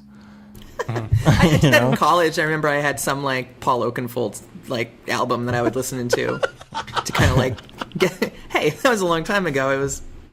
It was hip back then. Funny. Yeah, I know you don't have to about. worry about being hip or not. I mean, I listen to Donald Fagen every Friday for Fagen Friday. Freaking Fagen Fridays. What is that? It's something that David invented. Fagan Friday. Friday. You listen to Donald Fagan every Friday. Who's Donald his Fagan? You knew it was Friday because you heard Donald Fagan coming from his office. He's the other half of Steely Dan. Ah. Yeah, so super, super uncool. You know? So you don't have to worry about that. That's funny. All right. Favorite plugin. Ooh, favorite plugin. Ooh, that's a tough one. I look at like all the trap code stuff as like one plugin, so it's Okay. I'll just say Trapcode Suite. Yeah. Trap It code is. suite is pretty. Yeah. Yeah. Yeah, I'm not a huge wide swath of like plugins and like presets and stuff like that person. Like I have like my ones that I always buy, and then although I've been using the hell out of Holomatrix. Holomatrix. I don't know that one. That's Red familiar. Giant Universe. Okay. You know, it's that subscription thing. You pay $100 a year and you get all their plugins. Yeah, we got a free 1-year subscription to it because they gave away their entire suite to everyone at the Media Motion Ball. Oh, yeah. Oh, nice. Which was awesome. Yeah. How about headphones? Headphones. All right, I just get one of these. Who are you wearing? Who are you wearing? Shouldn't hear because you took Yes, you can. Yeah. I don't know what the brand is. ATH. Audio Technica. Yeah. What? Audio Audio Technica. Yeah, look at the top. Then those. Yes. Okay. Cool. All right. Yeah, no, I like do you these have- a lot. Yeah. Do you have a specific like business like I put invoicing software on the thing for some reason? Is that what? No, that's just because I put that on mine. I Oh. put some extra stuff. You know. Oh, okay. My invoicing is so janky. I don't know. No, do you have a specific like web service or business software that you use Or that you Chrome recommend? extension. Chrome or, extension or plugin or Oh wow, you this know. is going down a rabbit hole of Yeah, weird sorry. software. No, that's all right. You know what? That's but how we get these 3.5 to 4 hour long podcasts. Yeah, right. I used to just have like a Word doc or something that I made my invoices for or something like that. Like it was super simple. It might have actually been Nice. Illustrator. I'm not sure. And now I just use Wix. Wix's invoice. Oh, do they do that? Oh, okay. Wix, like Okay. Wix? Like you need a website. Wix.com. Well, because Yeah, that's my yeah. website. My website's You through need a Wix, website. right? And I was like, oh, invoicing, sweet. Because I looked up invoicing software, and everyone is charging like subscriptions. Except Wave Yeah. apps. Except Wave apps. Wave apps. Yeah, they're amazing. I'll Yeah, have to you write totally that one got to down. check it out. Yeah, no, they're like the best. They need to sponsor us because we talk about them so much. Oh, that's nice. Oh, you know what? No, I used to use what's the money software? I'm so bad with Quicken. QuickBooks. QuickBooks. Yeah, I used to use QuickBooks, and I would just like do that, and then I would just take my laptop, my spare laptop, and like give it to my accountant and be like, they're all on there, you know, trust me or That's funny. whatever. It's, But so, it's like, yeah. for doing like contract work. QuickBooks can also almost be like overkill. Oh, dude, it was 95% of the stuff in QuickBooks I never touched. Like it expects you, Yeah. you want to run reports and do all this crazy accounting stuff that like is just really not. I mean, you might. I think maybe I do 1 or 2 reports a year at best, and that like QuickBooks stuff like can get so like incoming, outgoing, all this stuff, and you're just like, all I want to do is send an invoice. My brain has the space for only so many programs, and as you could probably tell from us like starting this, Skype is not one of them. So like, forget QuickBooks. Every time I use Skype, I'm like, I have no idea what the fuck I'm doing. How do you use this thing? Yeah. I'm clicking. I'm clicking on the E to get the internets. Clicking on the E. I clicked the E. Is that the Google? Okay, this is my favorite one to ask. Your Yeah. favorite life hack. This language that people have nowadays. Life hack. Yeah. We used to like. When did they become life hacks? When did like everyone calls like the standard things that we've been doing for 50 years? Like, Yeah. you have a stain, put seltzer on it. It's a life Right. hack. I'm like, all right, Right. that was. It's not what my mom It's a called totally d-bag word, but like Yeah. I don't even know. I don't think in that way. Like, what is a life hack? I don't know. What's an example of one? Like Mine okay. was lay paper towels down over the sink so that when you shave your beard, you can just crumple it all up and throw it away. Oh my god, I don't have that one. Like here's one for you. When you go to Chipotle, if you're going to ask for double anything, you don't tell them until they've already given you the first one. Oh, that's a good one. Because That's true. if you tell them double, they're going to say, oh, yeah, that's double. But if you don't tell them and they give you a whole bunch of chicken, Right. you're like, okay, now you got to double that. It's got to be exactly double all that chicken. Okay, that I love that example. I hate that idea only because I think that their burritos are too big anyways, and I don't like the last 10 burritos I've gotten from Chipotle. They're not able to close, and they have to like remake it with a new tortilla because they're. We'll see. So I This get is the why bowl. you get the bowl. Yeah. And then you get the tortilla on the side, and then you can just kind of scoop and make little like dumplings. And Mitch Myers' life hack was to lay a toaster on its side to make some bomb-ass grilled cheese. Oh, Yeah, it's pretty good. that's. You got to give me these questions ahead of time, bro. All right, sorry. Jeez. Gotta think about this. I can't think of a single life hack right now, dude. All right. No All right, well, then- seltzer water hacks or anything, huh? Well, no, I did that one today because I spilled my coffee because I can't pay attention to something and hold a cup of coffee at the same time. It just starts tilting. Pour it right down in front of we'll my leave chest. it blank, and maybe when we come back, like maybe at some point you'll think of something. Oh yeah, I'll fill it in later. Yeah, the next Yeah. time we have you on the show, you'll be like, There all you right, go. I've thought of my life hack. You're gonna be doing Yeah. people's, and I'm gonna be like, oh my god, here's what it is. Yeah. You take a bunch of dog hair. Now I need to hear the end of that. If you want another pet. All All right. right. So I'm gonna check you that one in mentioned the it. no, I well, guess here it comes. no, we have to finish the Ravcock. I've got some other stuff not on the Oh, notes okay. here. You just didn't have it on here. Yeah, because what I do is when I see stuff on Facebook, I just kind of do. I've been using the Facebook save thing a lot. Oh, yeah? Oh, I've got so many articles that I have not gone back to in there. It's great.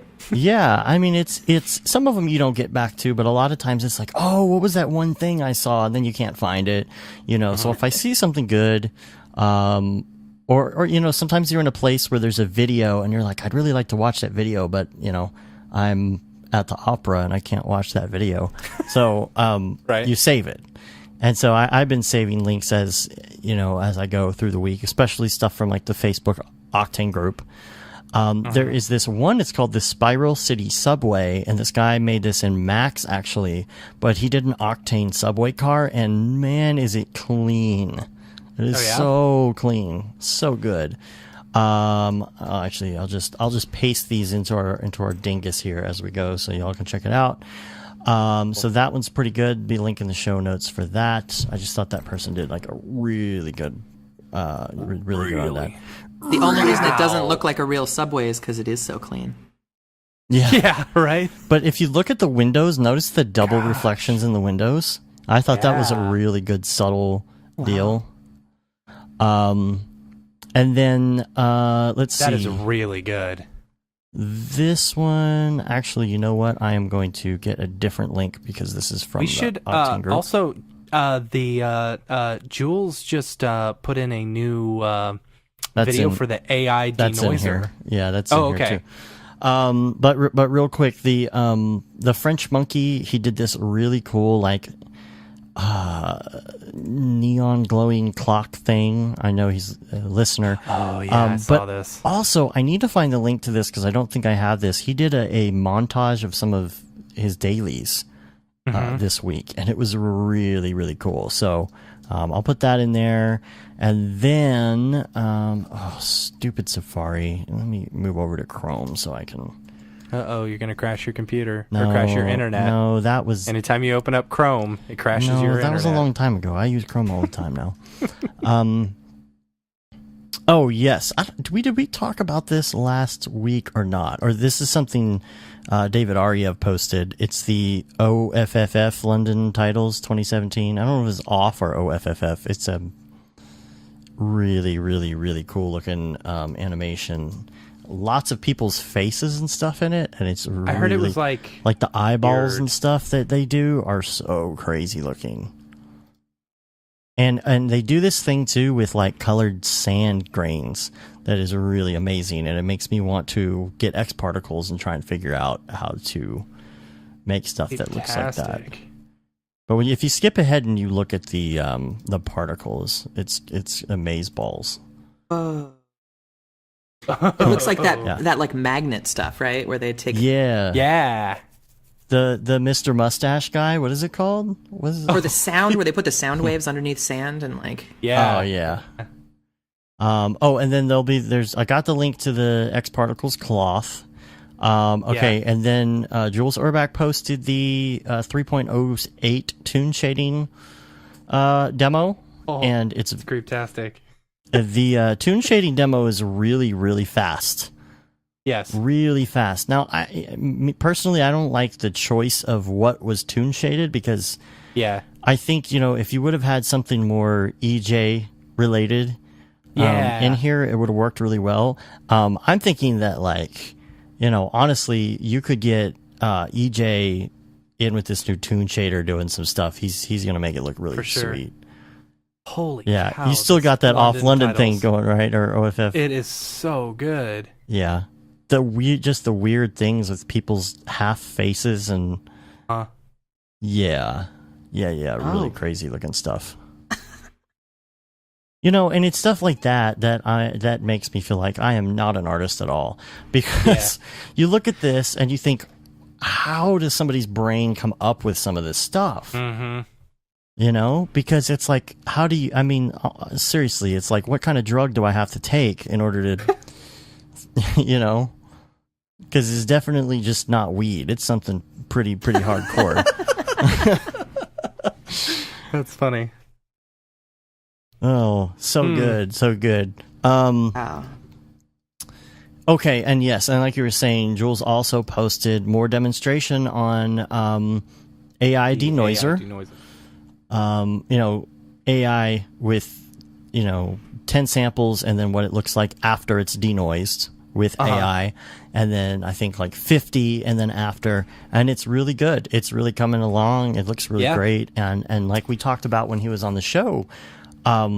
The AI learns as it goes through all of these, so it's just going to get better and better. Today, also, by the way, it's October 8th, which means that render tokens, I believe, now are open to the public for buying. Yes. So, yes. And is that all I got saved? Yeah, that's all I got saved. So, all right. So you know what time it is now. Greebles, where'd you get that Greeble?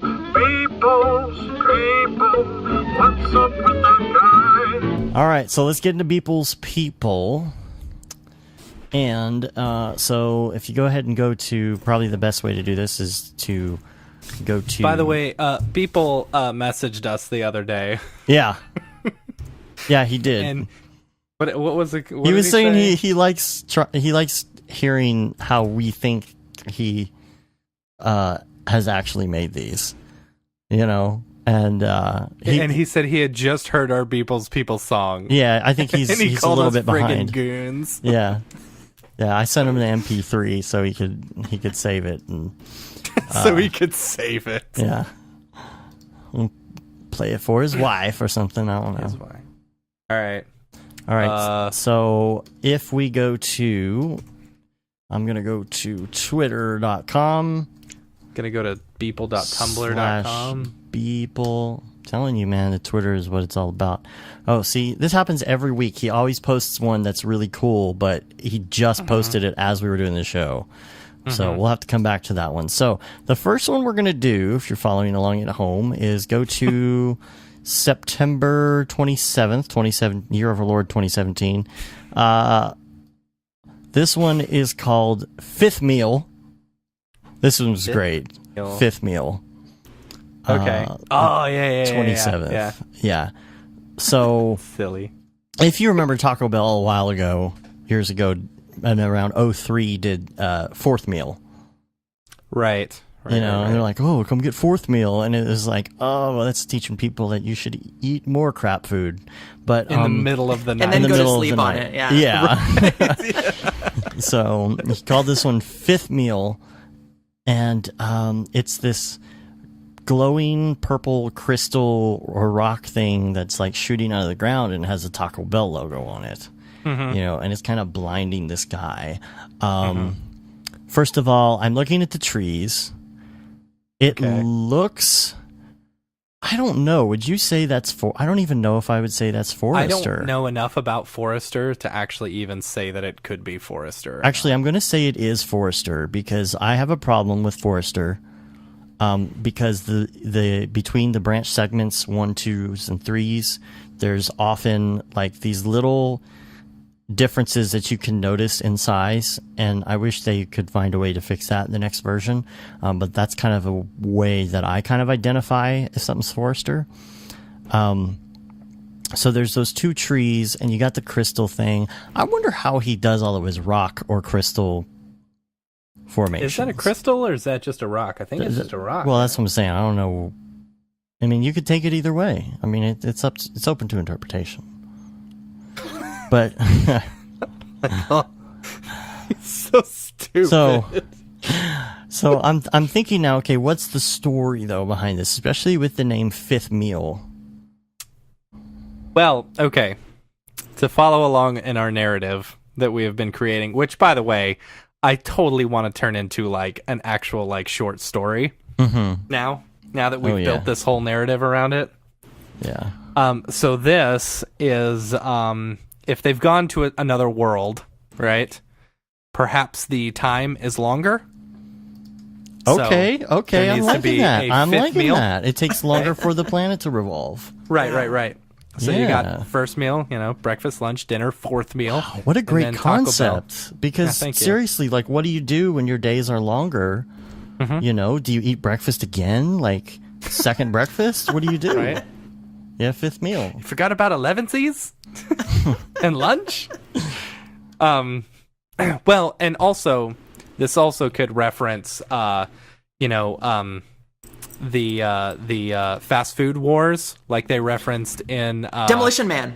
Demolition Man. That's where yes. I went with it. I have a totally different story based on that one. Yes. All right, let's hear your story. All right, my thing is this is post Demolition Man world.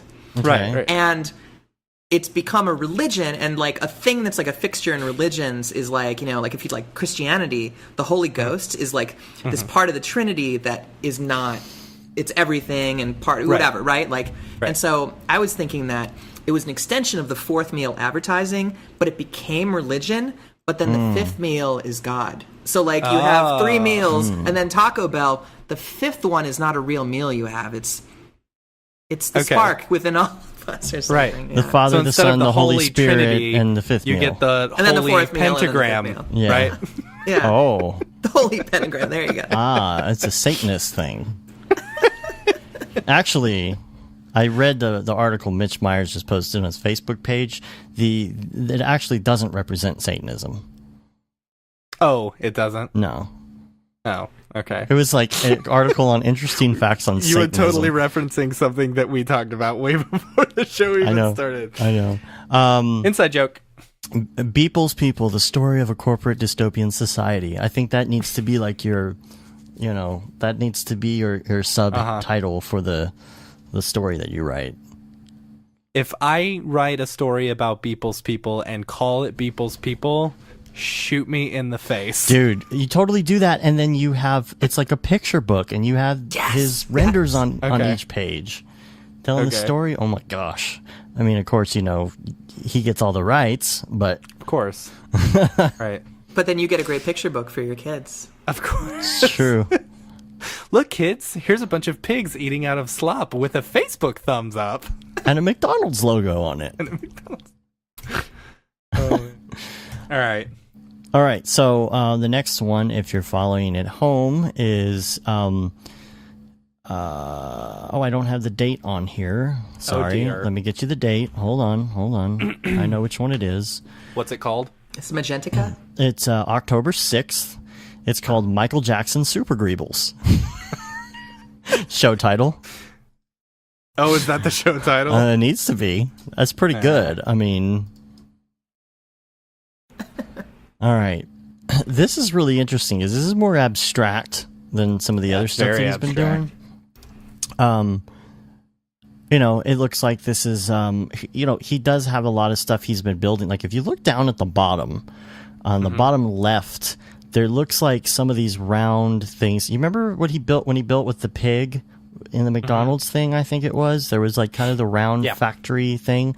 It's like he's been building some of these factory deals here, and he's kind of added a glass texture to them just to do something more abstract. And then he's put these other spheres in the background behind it. And I'm looking at this and I'm thinking, because he's talked about this with us before. He's got his days where he can spend more time and where he can spend less time. To me, this seems like a less time day. Because he let's hope. Because he already had these things. He's probably listening. He's like, oh man, I spent a lot of time on that one. This looks like a less time day. No, well, I mean, assuming that he already had these built is what I'm saying. Right. Because I think he did already have these built, because we've seen these before, or at least some of them. And then you got the two spheres, and I wonder if that's Octane or if that's just photoshopping, or I think that's like a giant glass ball. I think everything's just like glass. Yeah. But here's the question. Question. Which bear is best? False. Black bear. It's an absurd question. Why is it called Michael Jackson Super Greebles, and how does that is a good question. Get into our story? Like, how does that fit into the story? Oh, something having to do with moonwalk? Yeah, I swear he's just trying to throw us off today. I think maybe he is. I think maybe he listened to the show. Okay, what day was this? What was the date? It's October 6th, though it was only 2 days ago. And he didn't hit us up 2 days ago. Or was it 3 days ago? Before that. It was before that. No. So, I mean, this would have been... No, so this would have been after. So maybe he did do this to throw us off the track. Maybe that's what's going on here. Yeah. I mean, I'd like to think that's what it is. Or maybe it's maybe this was the vision.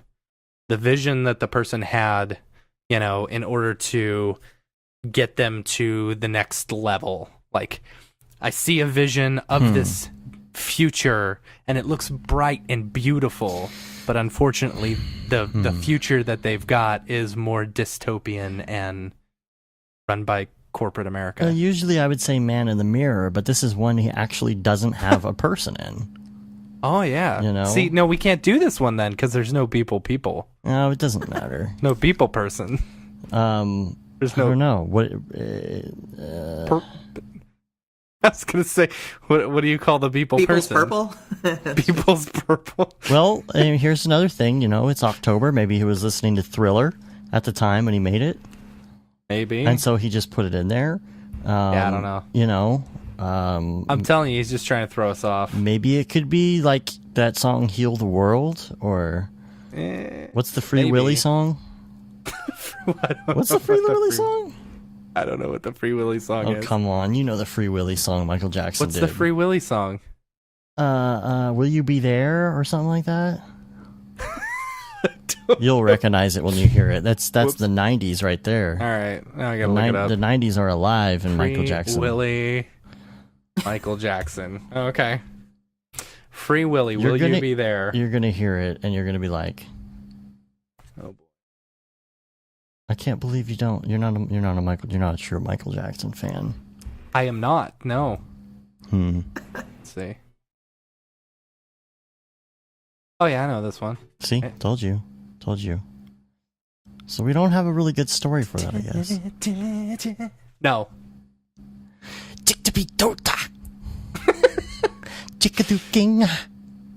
Anyway, all right, let's move on. All right, we're gonna go to the next one in line, which is October 7th. It's called Night Shift.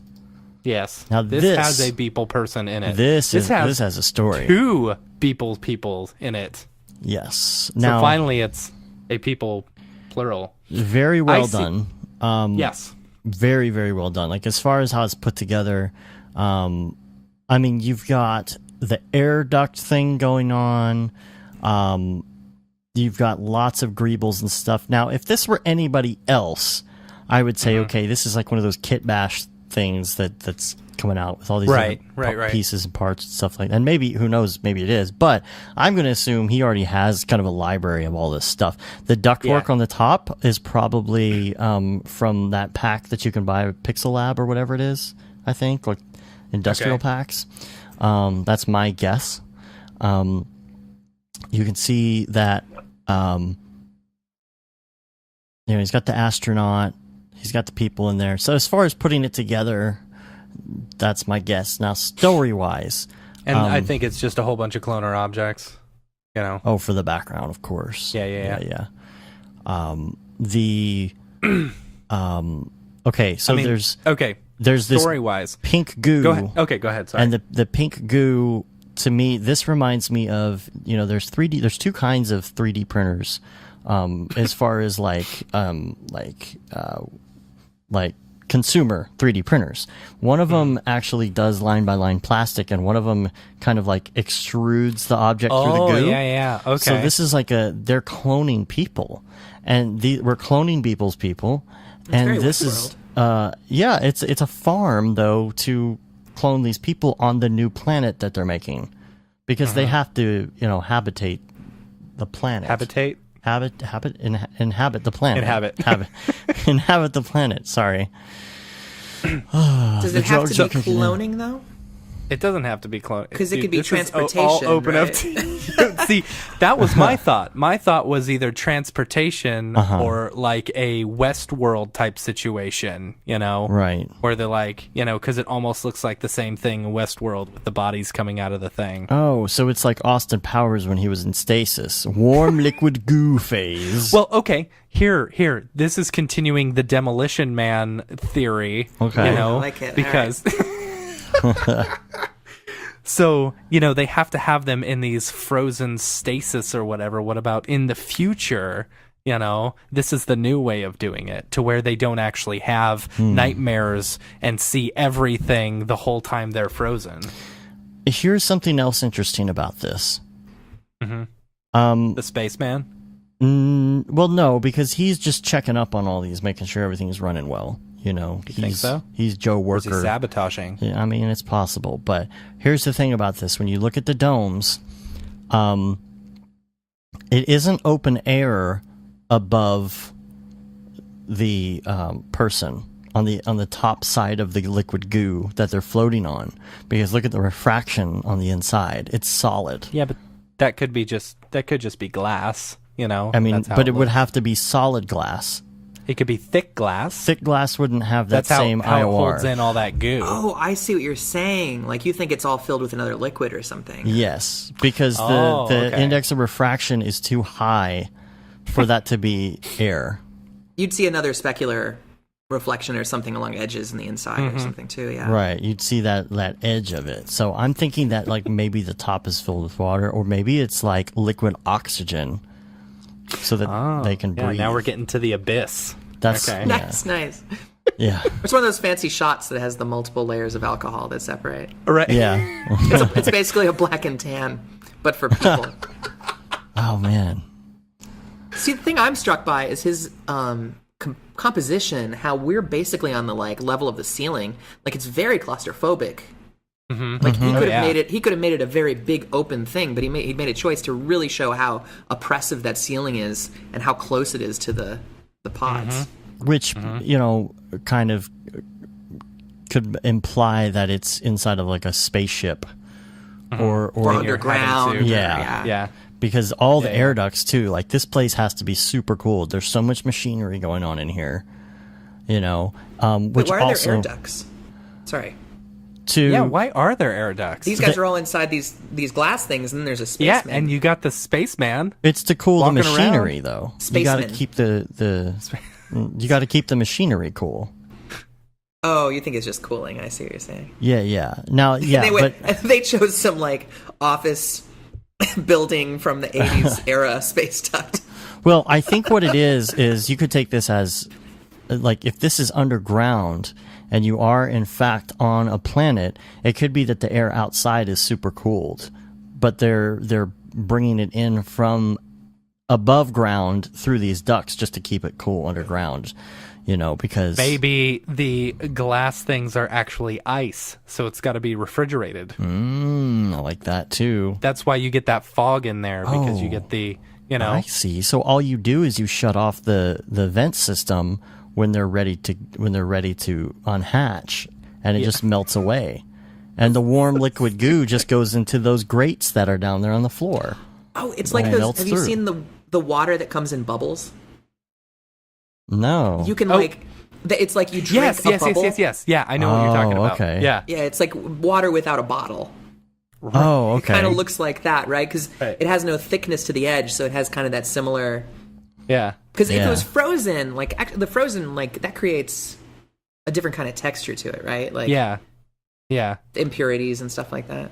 Yeah. You wouldn't have like a smooth whiskey ball of, Yeah. I mean, maybe if they dip them in water first, you never know. Maybe that astronaut is a mixologist and he's just making fancy drinks, Cocktails. and the people are the olives for a great space beast. Right. Now we're gonna have to come up with a special Beeple's People cocktail that's a two separation. The Beeple's People. Yeah. I like that. Yeah. Beeple's Politan or something. Yeah. I was trying to think of a good a good liquor that would Beepletini. A Beeple. Yes. You got it. Correct. Beepletini. Now, perfect. All right, Mike. If you're listening, we're requesting that you do a daily called Beepletini. Oh yes. We're taking requests right here on the Beeple request line. Call in now. I want to see one of those Facebook videos of overhead of making it. Yes, a tasty video of making a Beepletini. That's a tasty making video, the Beepletini. Oh man. Well, I would give this a like right now on Twitter, but it has 420 likes, and I don't want to mess that up, so I'll just leave it as is. Bing. All right. So that's it. That's it for Beeple's People. Let's go real quick to a couple emails. They're pretty quick, I think, and we're going to get out of here. Pedro sent this in. Oliveria. And said, "Sup, bros? Loved the Look into the Future podcast. I was reluctant. Thank you for listening. Yeah, I know. I was reluctant at first and was planning on skipping, but I'm glad I didn't. I had a few good laughs along the way. I caught your subtle Adobe Cinema 4D update. Nice one. and see that all tied into last year, because last year we said that they were bought out. Yeah. So here's my questions. I know you guys are big Wave apps users.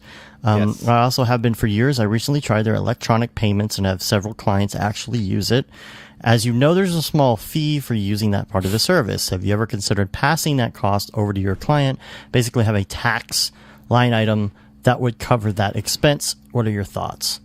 And I would just say no, because honestly, just price all of your rates high enough to cover that. And sometimes it's worth it to have that 3% on something just to have cash flow. Because... And also you can write it all off at the end of the year. Exactly. Those fees are a tax write-off. And you can actually...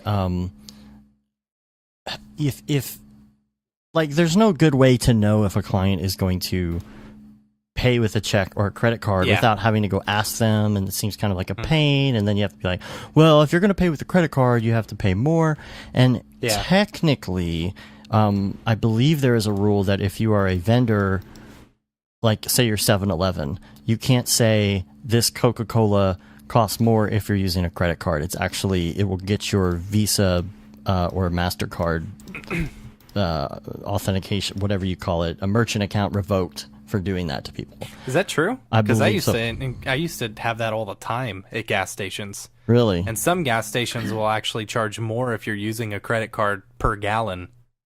I think it's I think it's that you could do a fee, but you can't say that something costs more. It's weird. There's something in there. I know. I've looked it up in the past.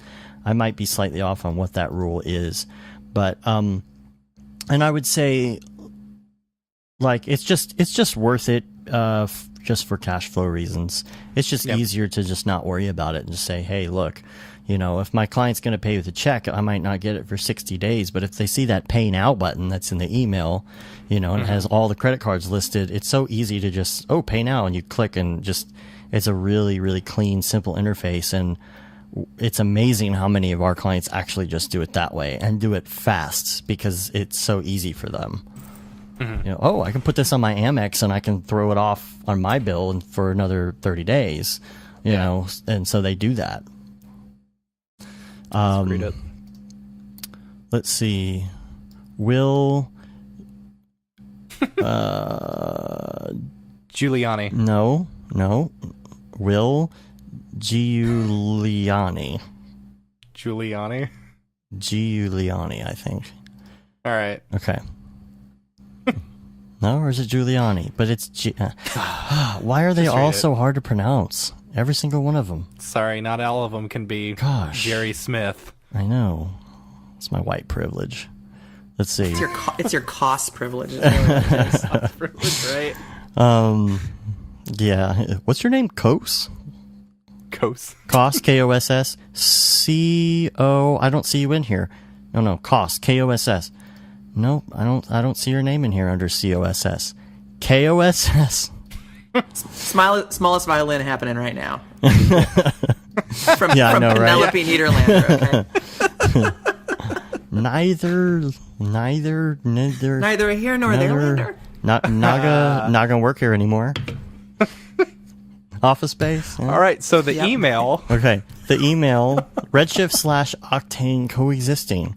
What's up, bros? I love the podcast, and I was really excited to meet you guys along with David Arya out at Seagraph. When I got back from Seagraph, I pitched Redshift to the agency I work for, and we bought a license. I'm a longtime Octane user, and I love that renderer.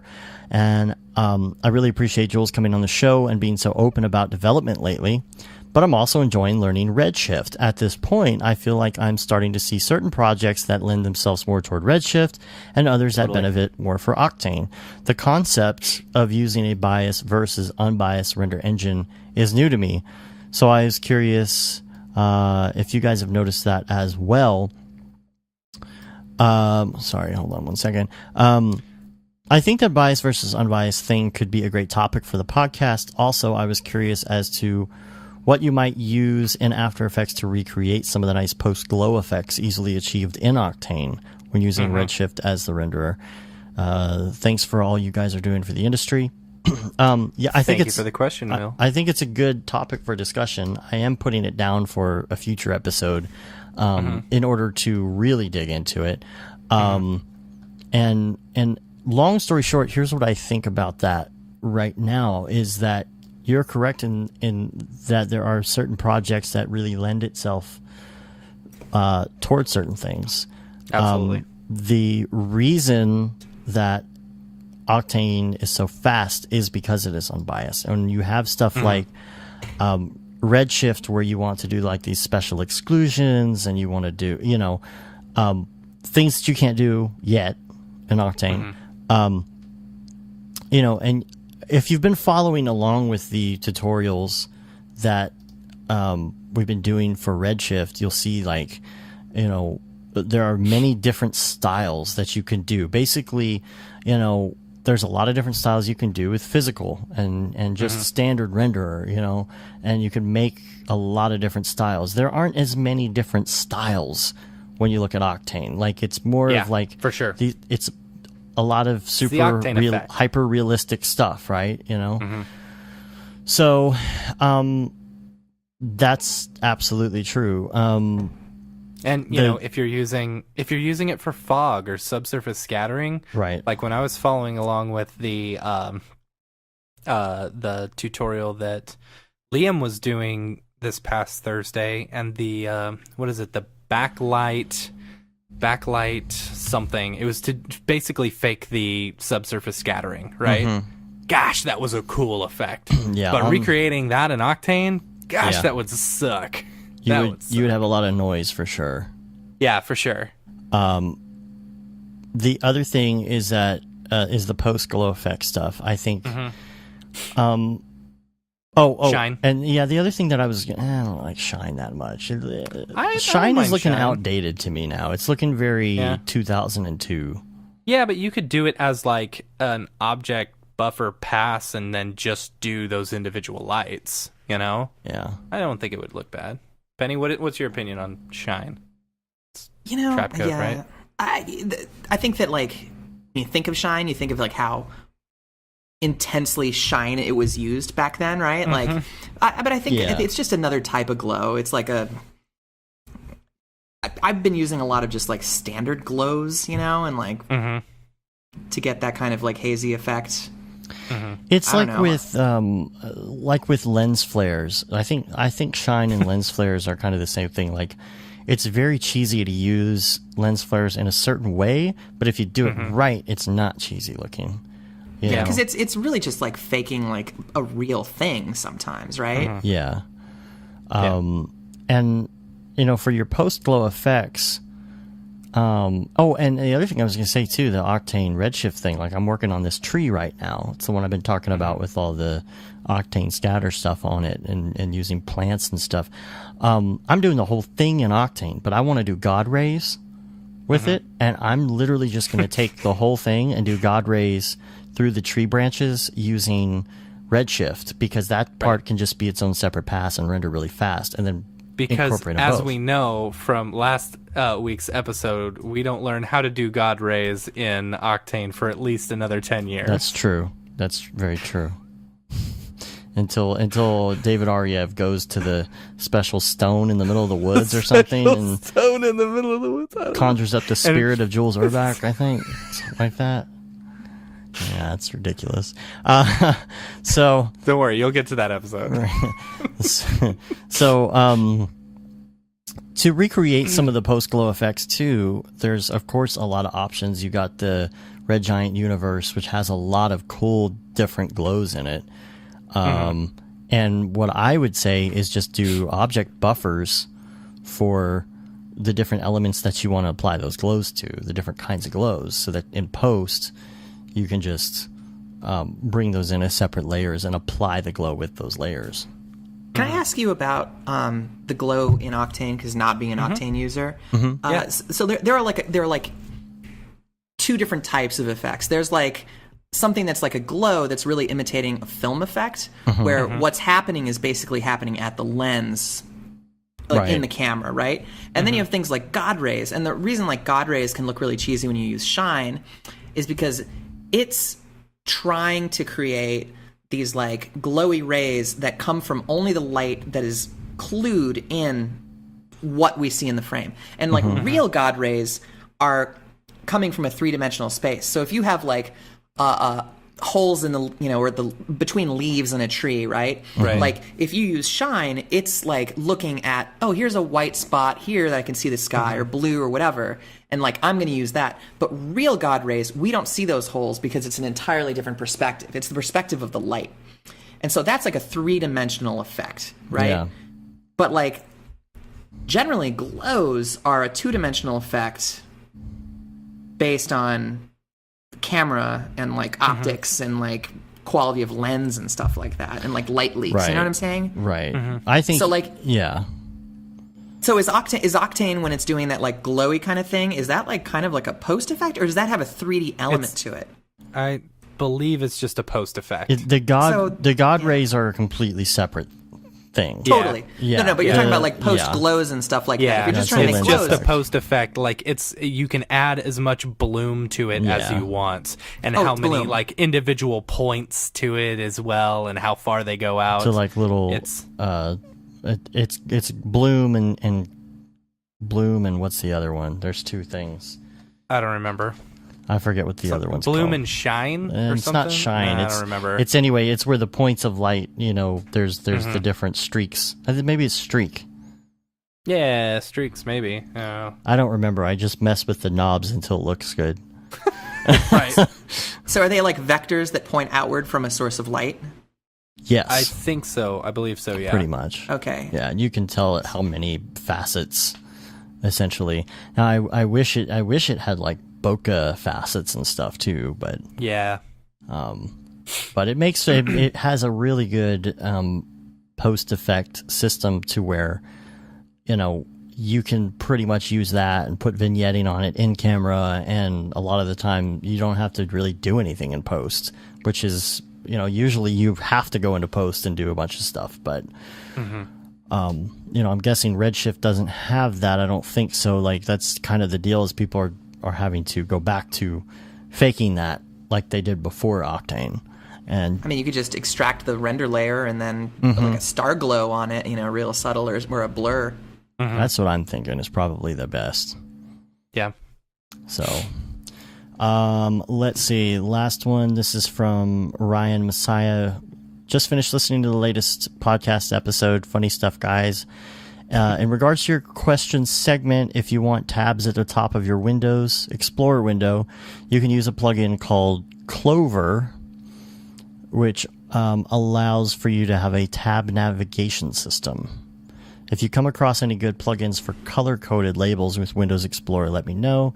That's something I definitely miss after switching from Mac to PC. Also, not being able to add images to your email signature in Windows Mail. Jeez. Can you not do HTML in Windows Mail? HTML for your signature? But I don't know. I'm looking at that. I think this is... I almost want to say 2 people sent me this. See, that's tabs.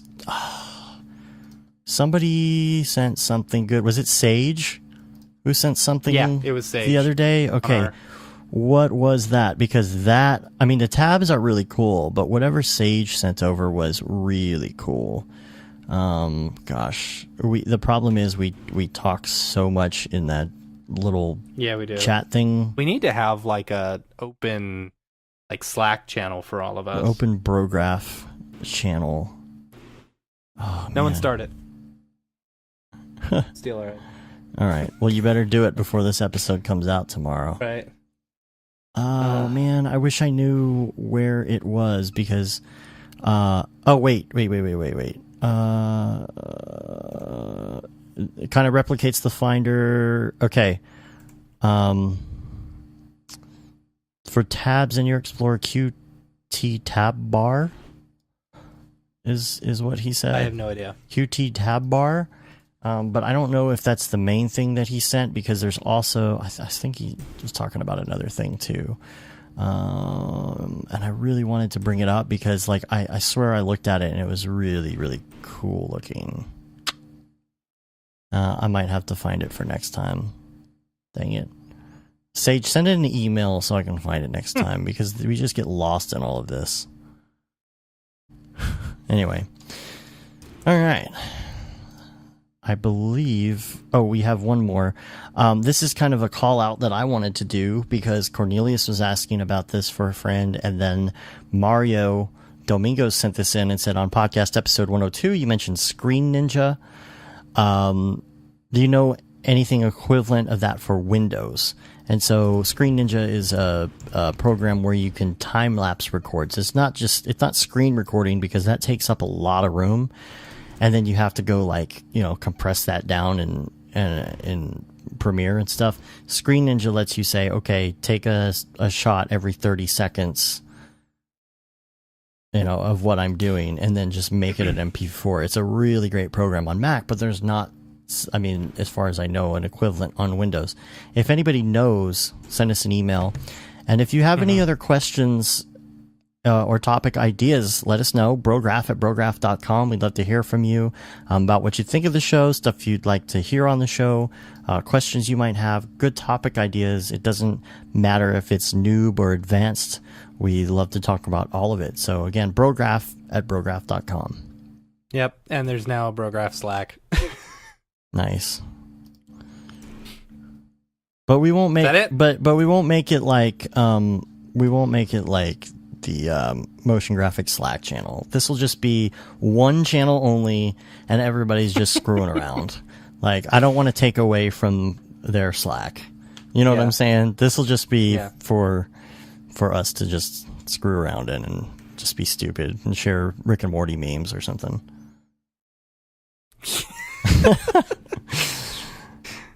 All right. Anyway, don't forget to check out our Redshift tutorials and join us live on Thursday. We really want to see everybody there. You can rate us on iTunes, leave a review, subscribe to us if you don't already on our various channels and podcatchers. Subscribe to our newsletter. You can say you've been there, done that, got the t-shirt with a no Brograph, no Mograph tee, the Paul Babb, Feel the Babb 2020 shirt, and the limited edition Kate and Simone t-shirt. Still limited edition. Totally limited edition. We're on Facebook, Twitter, Instagram, and of course YouTube, Brograph.com, and Twitch. The Yay. Twitch. Thanks for coming on the show, Penny. Absolutely. That was super fun. Thanks for having me. Yeah, totally. Dude, we knocked out like 2.5 hours. Thank you for sticking around for the whole thing. No worries. That is a long time. It's so funny. It's so funny. Imagine the 3 hour and 45-minute episode we did. Like, I was ready to be done. Yeah. I don't know how it ends up happening, but even like today, I usually have at least some notes done an hour before the show, and just as nauseous as I was feeling, like I didn't have anything. And somehow we still did a 2.5 hour show. Yep. So we're good at BSing. It's pretty good, I guess. Are you feeling better now? I am. Brograph it out a little bit. It's a lot of water that I had here. Yeah. So A lot of ice, chewing on that ice. Tons of ice, yeah. Yeah, in melted form. I really love drinking melted ice. Have you ever had it? Yeah, it's called water. It's pretty good. Anyway. All right, cool. Oh, geez. All right. We're going to get out of here. Until next week, I'm Dave. I'm Matt. And I'm Penny. Have a good one. Later, bros. Later.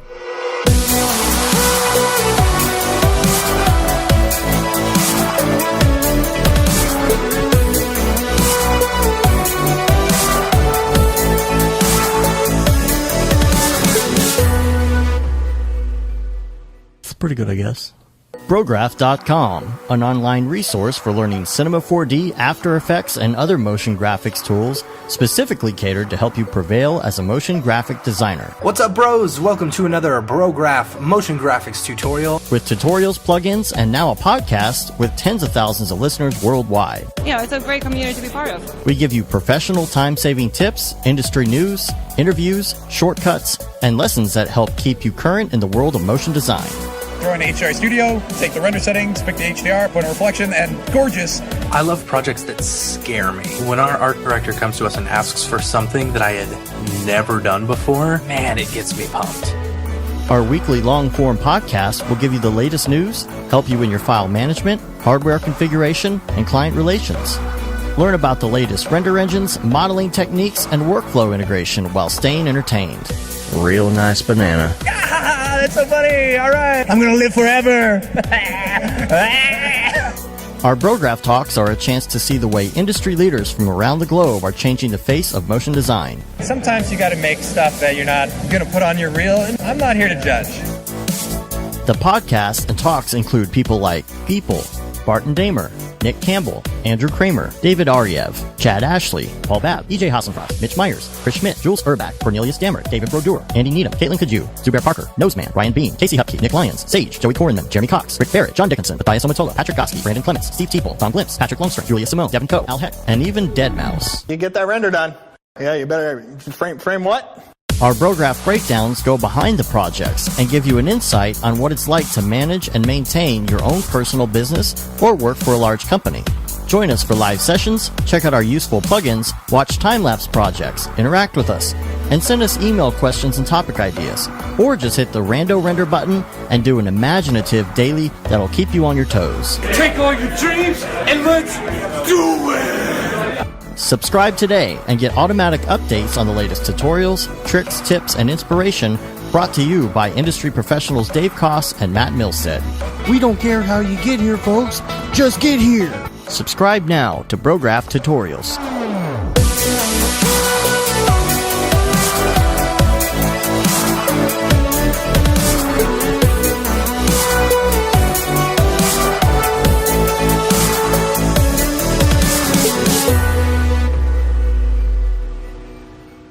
It's pretty good, I guess.